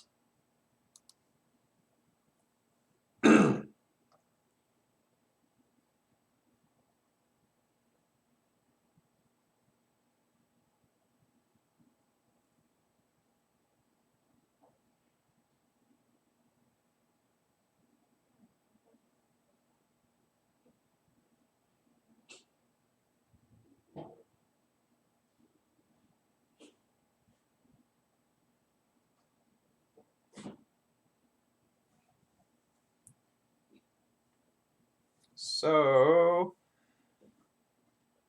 if I play Tireless Tracker this turn, my opponent will potentially like use a land to get rid of it.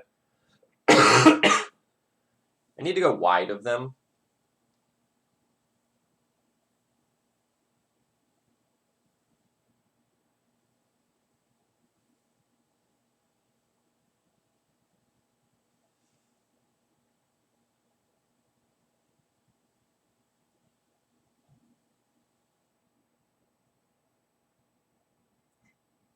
Would I attack next turn if I draw a land? So like this bounces, this would trade. I'd have 8 crashing in. That's not lethal, but it could be lethal if they fetched for some reason, but they wouldn't fetch.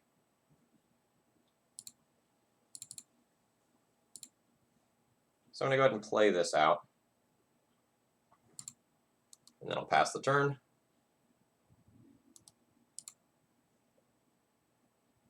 I think I'm more threat dense than them. And I've also invalidated like their future, like again, like you have no reason to make that play there yet. You can wait. Trinisphere. Like I'm not doing anything with it.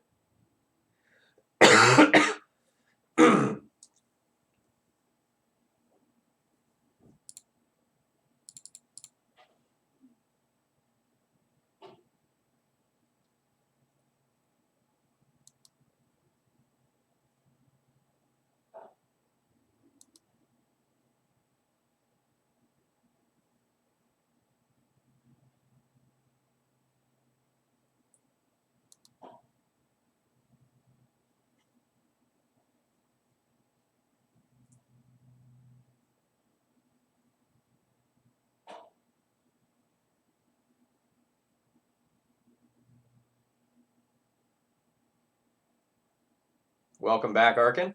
We have a really weird game going. My opponent is playing some sort of like Jund Seismic Assault lands deck.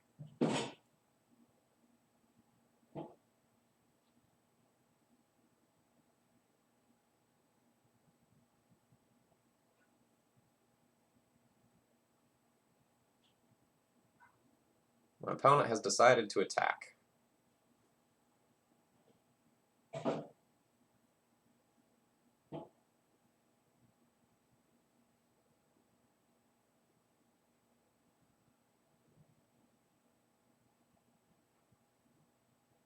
I think I'm just going to take that hit. Like, let's use my life total as a resource.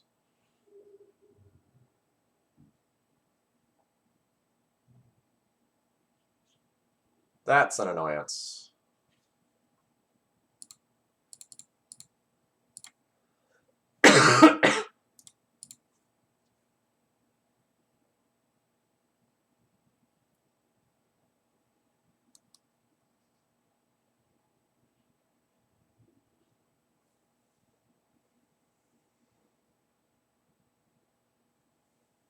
So anything I attack with just gets mazed of Ith.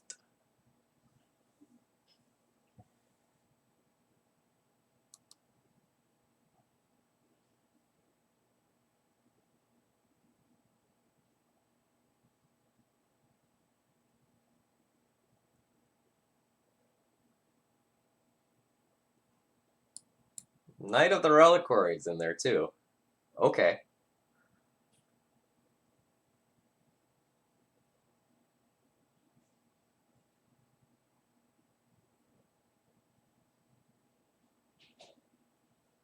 I mean, yeah, if I don't draw anything, I will absolutely just, like, cast one of these cards to just grow my Hydra by one.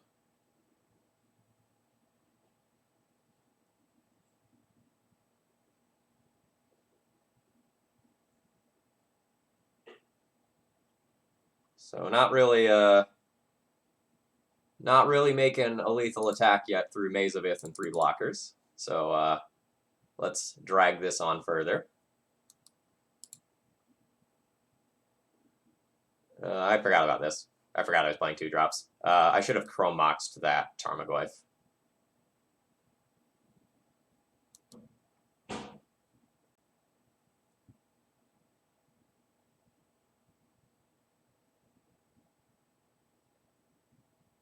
Oh yeah, clear misplay on my end.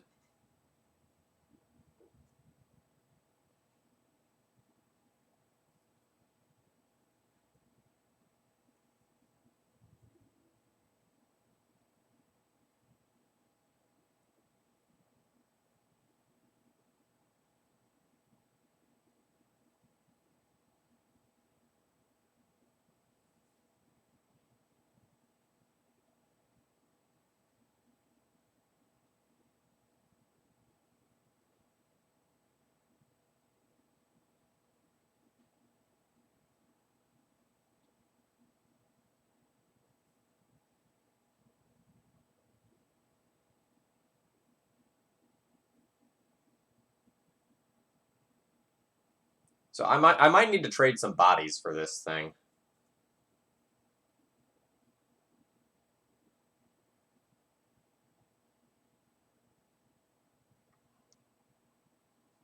So like I could trade double shifting Ceratops for it.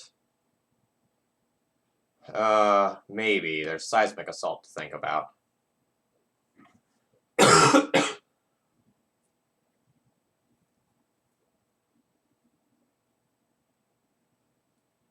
So if they have a land, I can't trade double Ceratops for it. If they have 2 lands, I can't trade Tarmogoyf and Ceratops for it.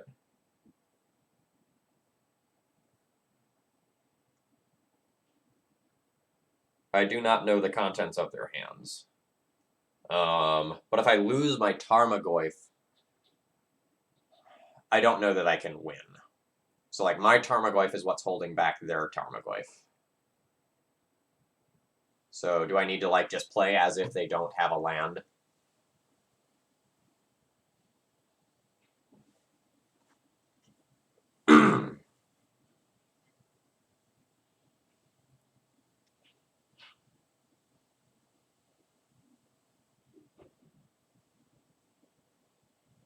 Like a land would trade for Tarmogoyf and Shifting Ceratops. And then I'd be left with the 2 worst creatures on board. I'm going to make this block and accept that if they have a land here, they're far enough ahead where they're going to beat me. I don't think I win if I lose Tarmogoyf and Shifting Ceratops this turn.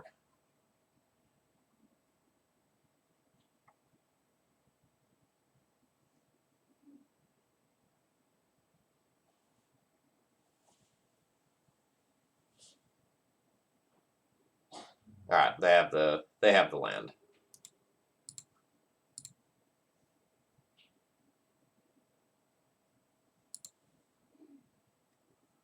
Okay.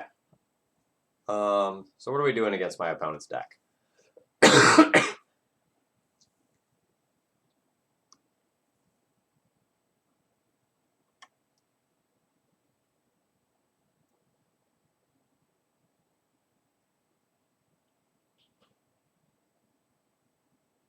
I don't know that Leyline actually is good. Like, it's not good against their Tarmogoyfs because my graveyard will still dictate the size of it. It's going to be a bad draw in the mid-game. Like, it stops the loan stuff. But I think my plan is probably just kill them.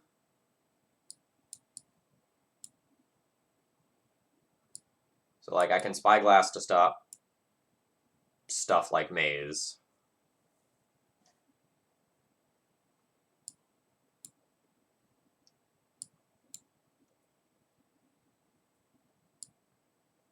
So, like, these chalices are probably pretty bad.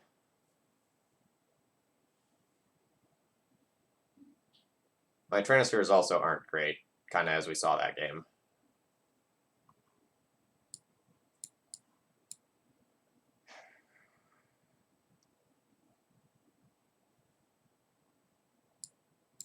Am I gonna do this? It doesn't feel good.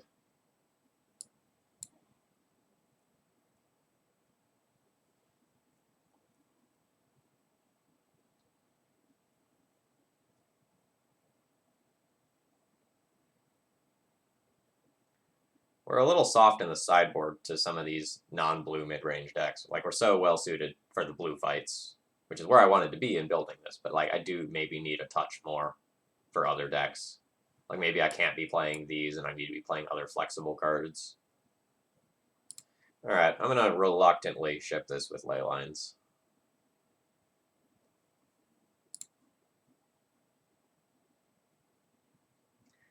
No matter what those cards were, this wasn't going to be a keepable hand.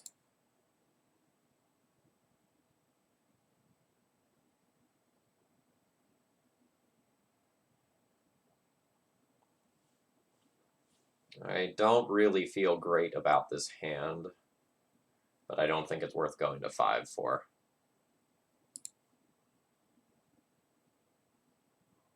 I think I'm just going to junk the thing in my hand that has a high converted mana cost.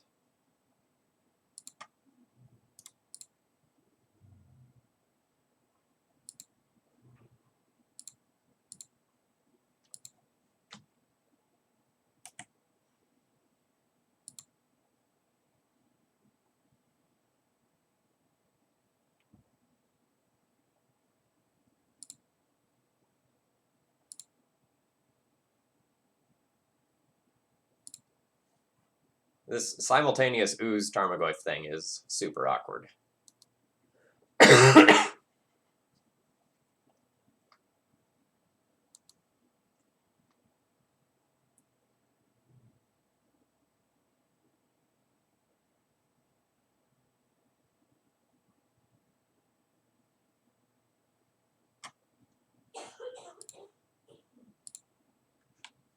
Well, that gets rid of my awkwardness.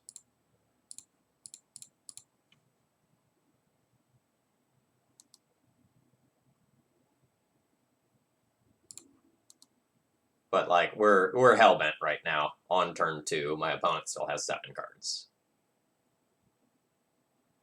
That portion is scary. Like, taking a mulligan and then having 2 Chrome Mox is very rough. Hopefully our first Iroan games situation is fine.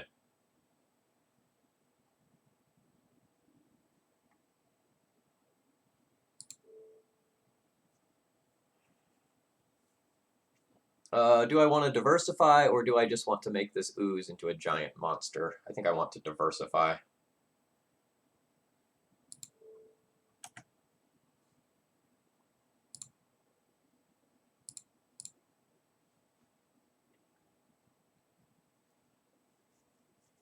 Well, we'll name Knight of the Reliquary. My opponent has no castable cards in hand.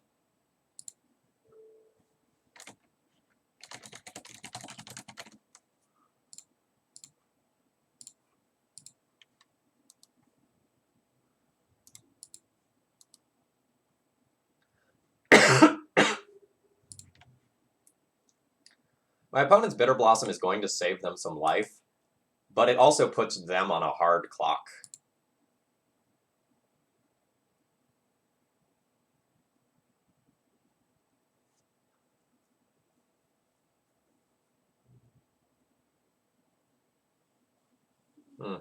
You know, that also doesn't cast any of the spells in your hand.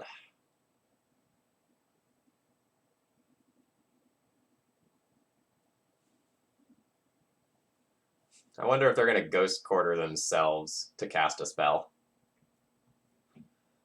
That is indeed what is happening.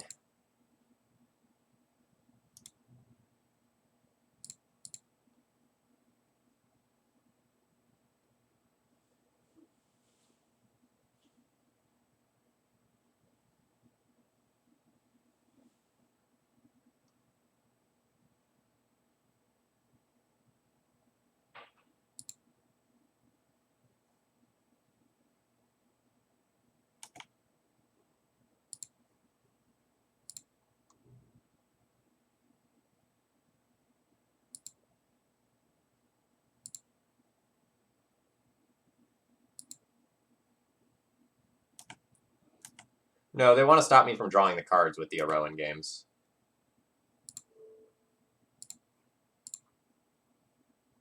The snake also looks way worse in the face of this scavenging ooze. Fortunately, there's not creatures for me to eat, but, you know, whatever.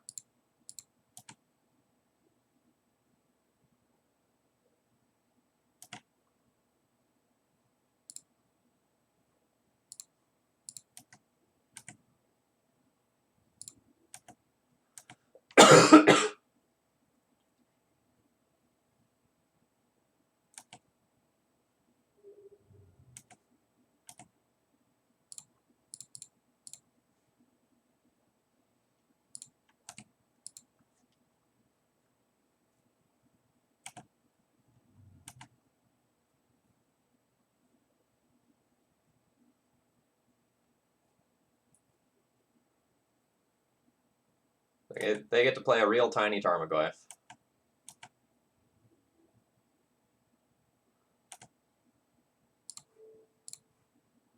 Even tinier Tarmogoyf.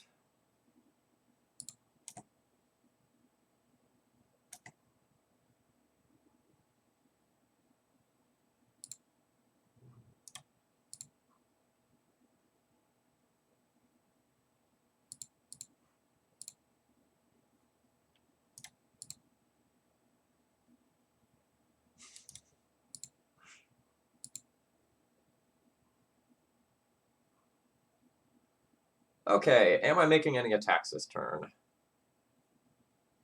I don't really want to lose.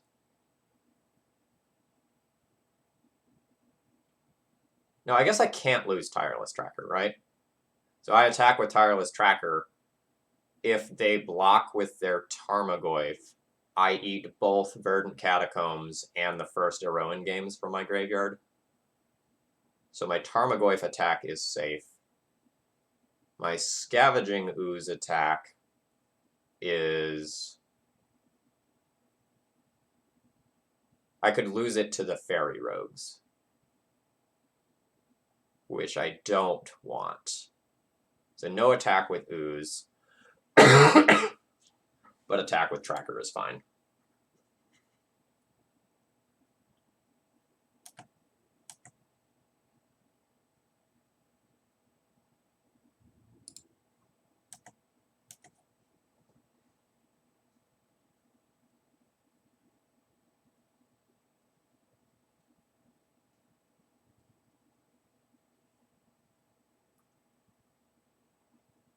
Alright. So we just see a chump. That's fine.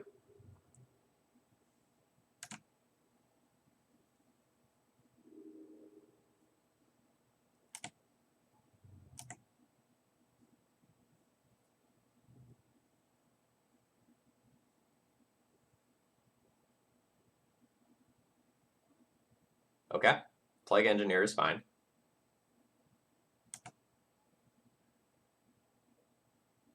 This does start to mean that like, I might need to just, like, wait my opponent out and, like, kill them via Bitter Blossom rather than actually kill them via damage.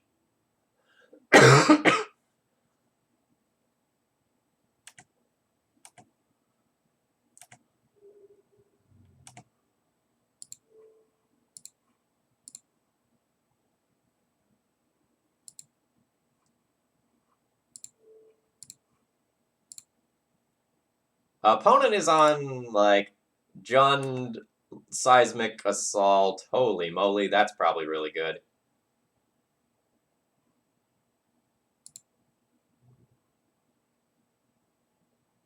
Two, 4, 6, 7, 8. Walking Ballista for X equals 4.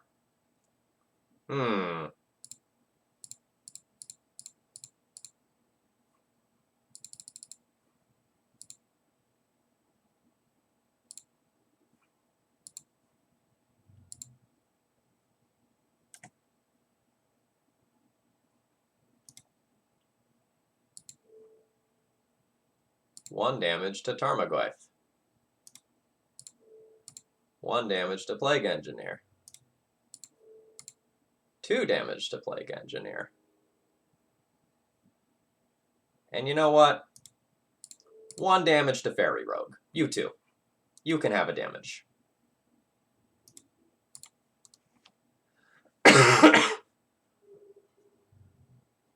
Now, I'm no math wizard, but I think I got 1 minus 1 down.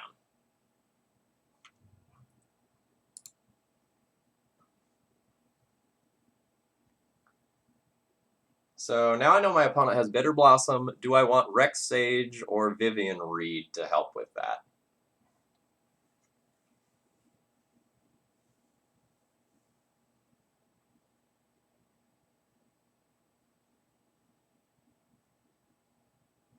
No, I'm a Latin teacher.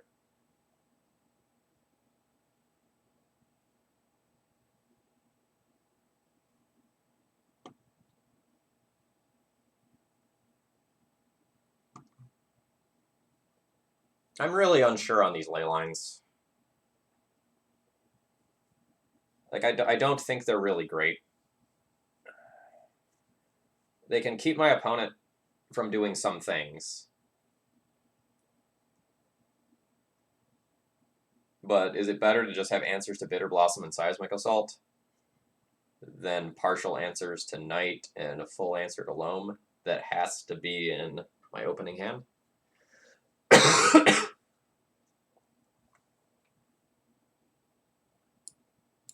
I think one way or another I am going to bring those in.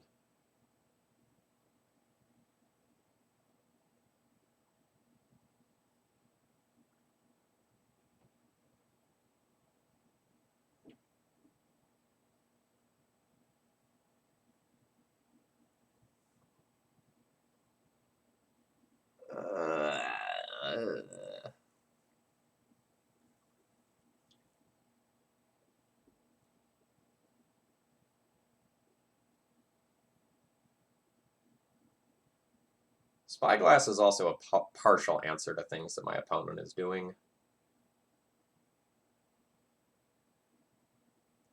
I guess my own Tarmogoyfs are kind of awkward if I'm going to like lean heavily on Leyline and Scavenging Ooze.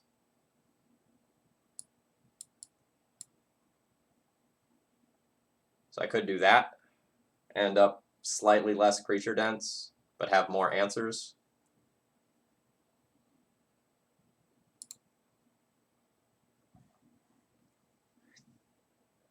Yeah, Latin is one of those things where it's not always fun at the time when you're learning it, but like, boy, does it teach you skills you get to carry with you forever.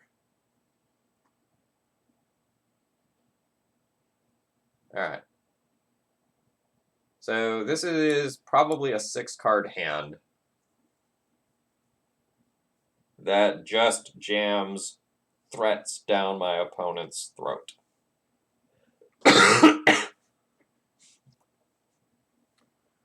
So like this is probably turn 1 Mana Gorger Hydra into turn 2 first Iroan games, imprinting Rex Sage and having 1 dead card. This is probably fine, but I'm not excited about it.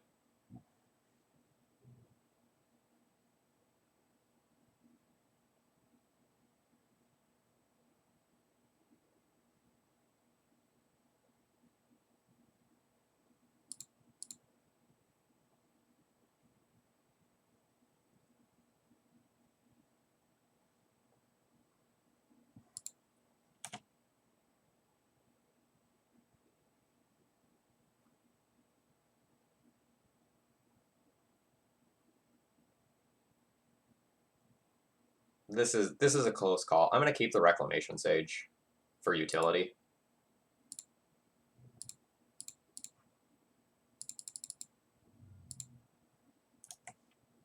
I'm not going to go like Chromox on 0 yet, and I don't think I want to like actually Chromox away either of the cards in my hand. But I'm going to keep this in mind as a possibility for the future, that I can just like Chromox grow this Hydra.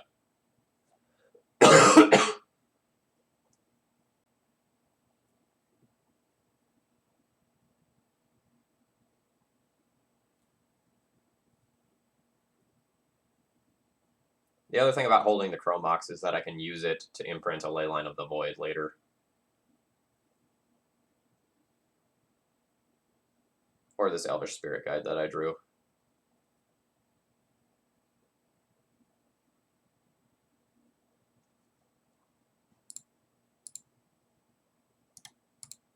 feel like my Mana Gorger Hydra is dying this turn.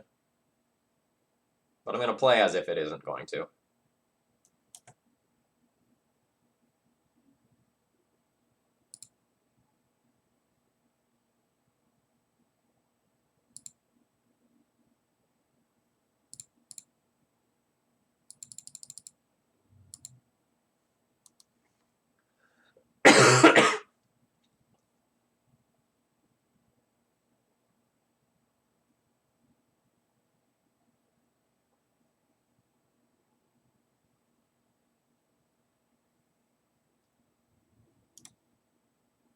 I mean, the thing that I appreciate most about learning Latin is it really taught me how to learn.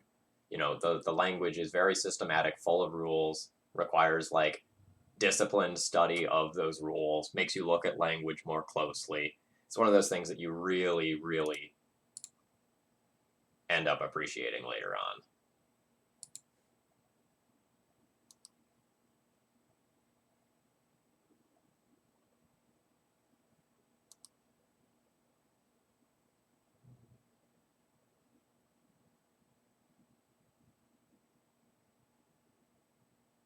That's kind of a kick in the teeth.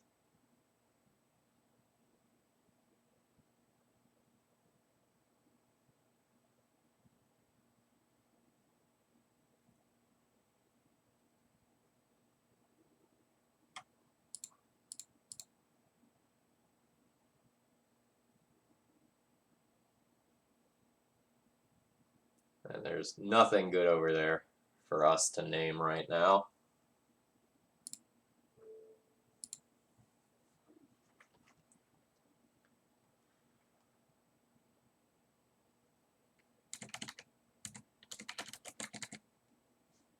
So we'll name Seismic Assault.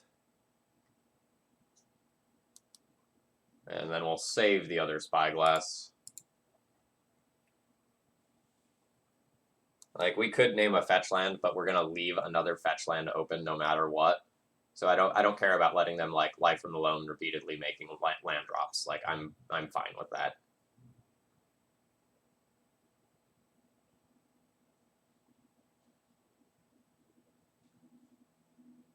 We sort of have the wrong side of the deck for this game.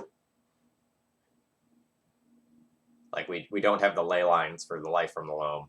We don't have answers to their creatures that are in play currently. My opponent opening on double removal spell for my first couple of creatures after I also Chromoxed twice is probably insurmountable.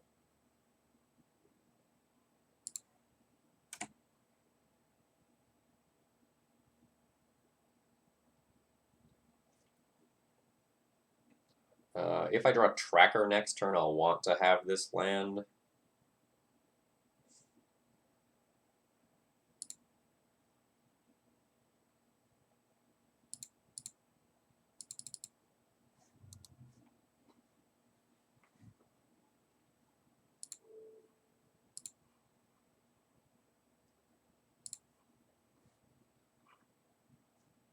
Think we're going down.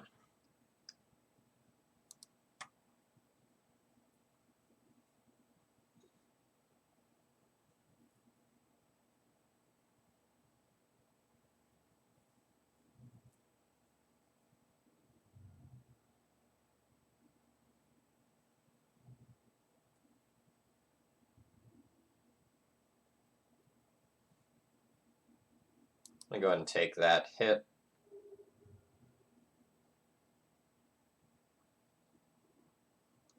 Hey, there's the Tireless Tracker I really, really, really wanted.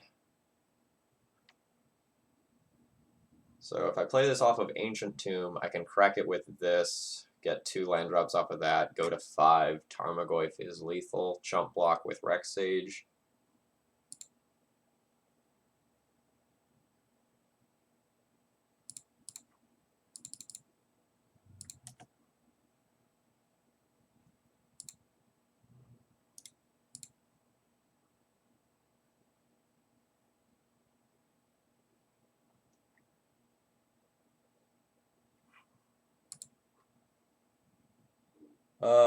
We have just gotten Egget today.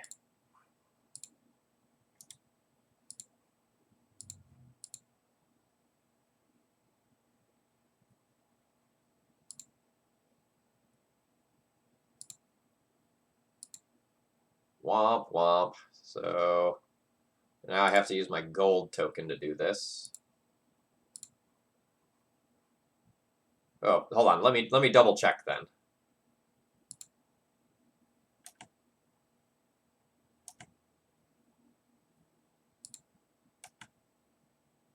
Because I know, yeah, Arkin definitely sub, but I didn't see him in my feed.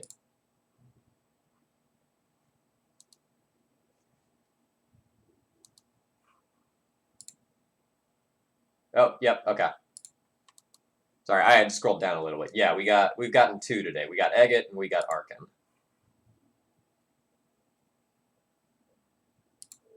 So I have to do a chump block here, unfortunately.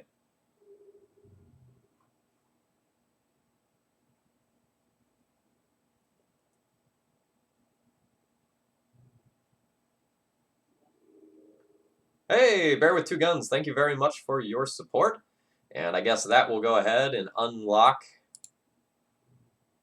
a Thursday stream this week.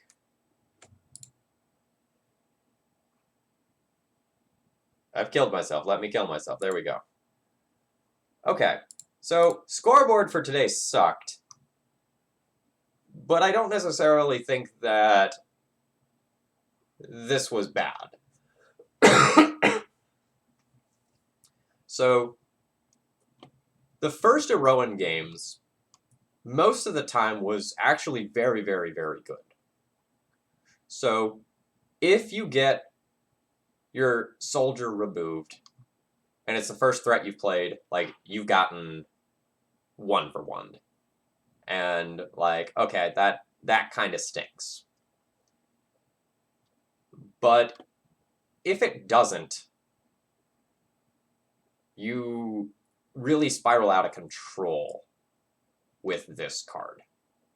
So if we look at any of our 3-drops, and we look at them versus, like, Lightning Bolt. Lightning Bolt beats Tracker, Mana Gorger Hydra, or First Iroan games. And if you just conceptually treat that as, like, okay, I got 1 for 1, that's fine for one of your threats. But if this thing takes off and you have a 4/4 and you draw 2 cards, that's very insane. And so I think this is going to give us a really strong ability to grind through control decks. So I think the questions you have to be asking if you're playing with this sort of deck is the Karn version better than what I have here? So, like, say, should I remove some number of these cards to just play for Karn the Great Creator and change my sideboard to be a wish board? Is that going to make me better versus the field than what I have now? I think question number 2 is, how do I tool the sideboard so that I have better sort of sideboarding options for fair decks?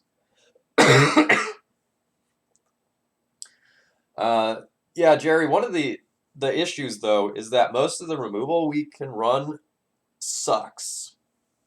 So we have to run non-1 CMC removal.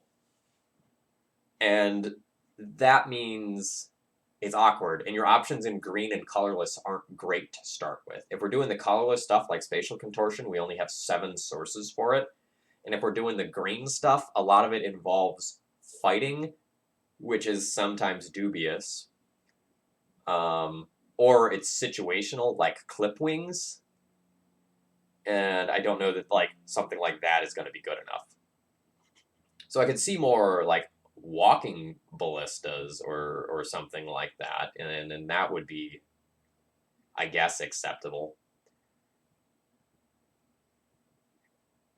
Hey, I have legitimately registered Clipped Wings in a Legacy event before. I played that in a green splash steel Stompy deck. Yeah, but I think this idea is like fun and interesting and worth pursuing more. I may end up streaming this again. I don't really know what I'm going to play Thursday night. My girlfriend has gotten suckered into doing a play for a little while and playing like a sort of a side character that doesn't have any spoken lines but still has a decent amount to do. So she's got to go to play practice for the next couple of weeks. So I think I'm gonna make it so that like if I keep getting some subs, we'll keep doing some Thursday night streams. Yeah, sometimes you gotta stop that merit lodge. All right. I think I'm gonna go ahead and call it for a day here, folks. I hope you enjoyed, and you know, if you have something you want to see Thursday, bribery always a great option. My information is below the stream. I'm gonna turn you over to my friend Jarvis for whatever they're playing.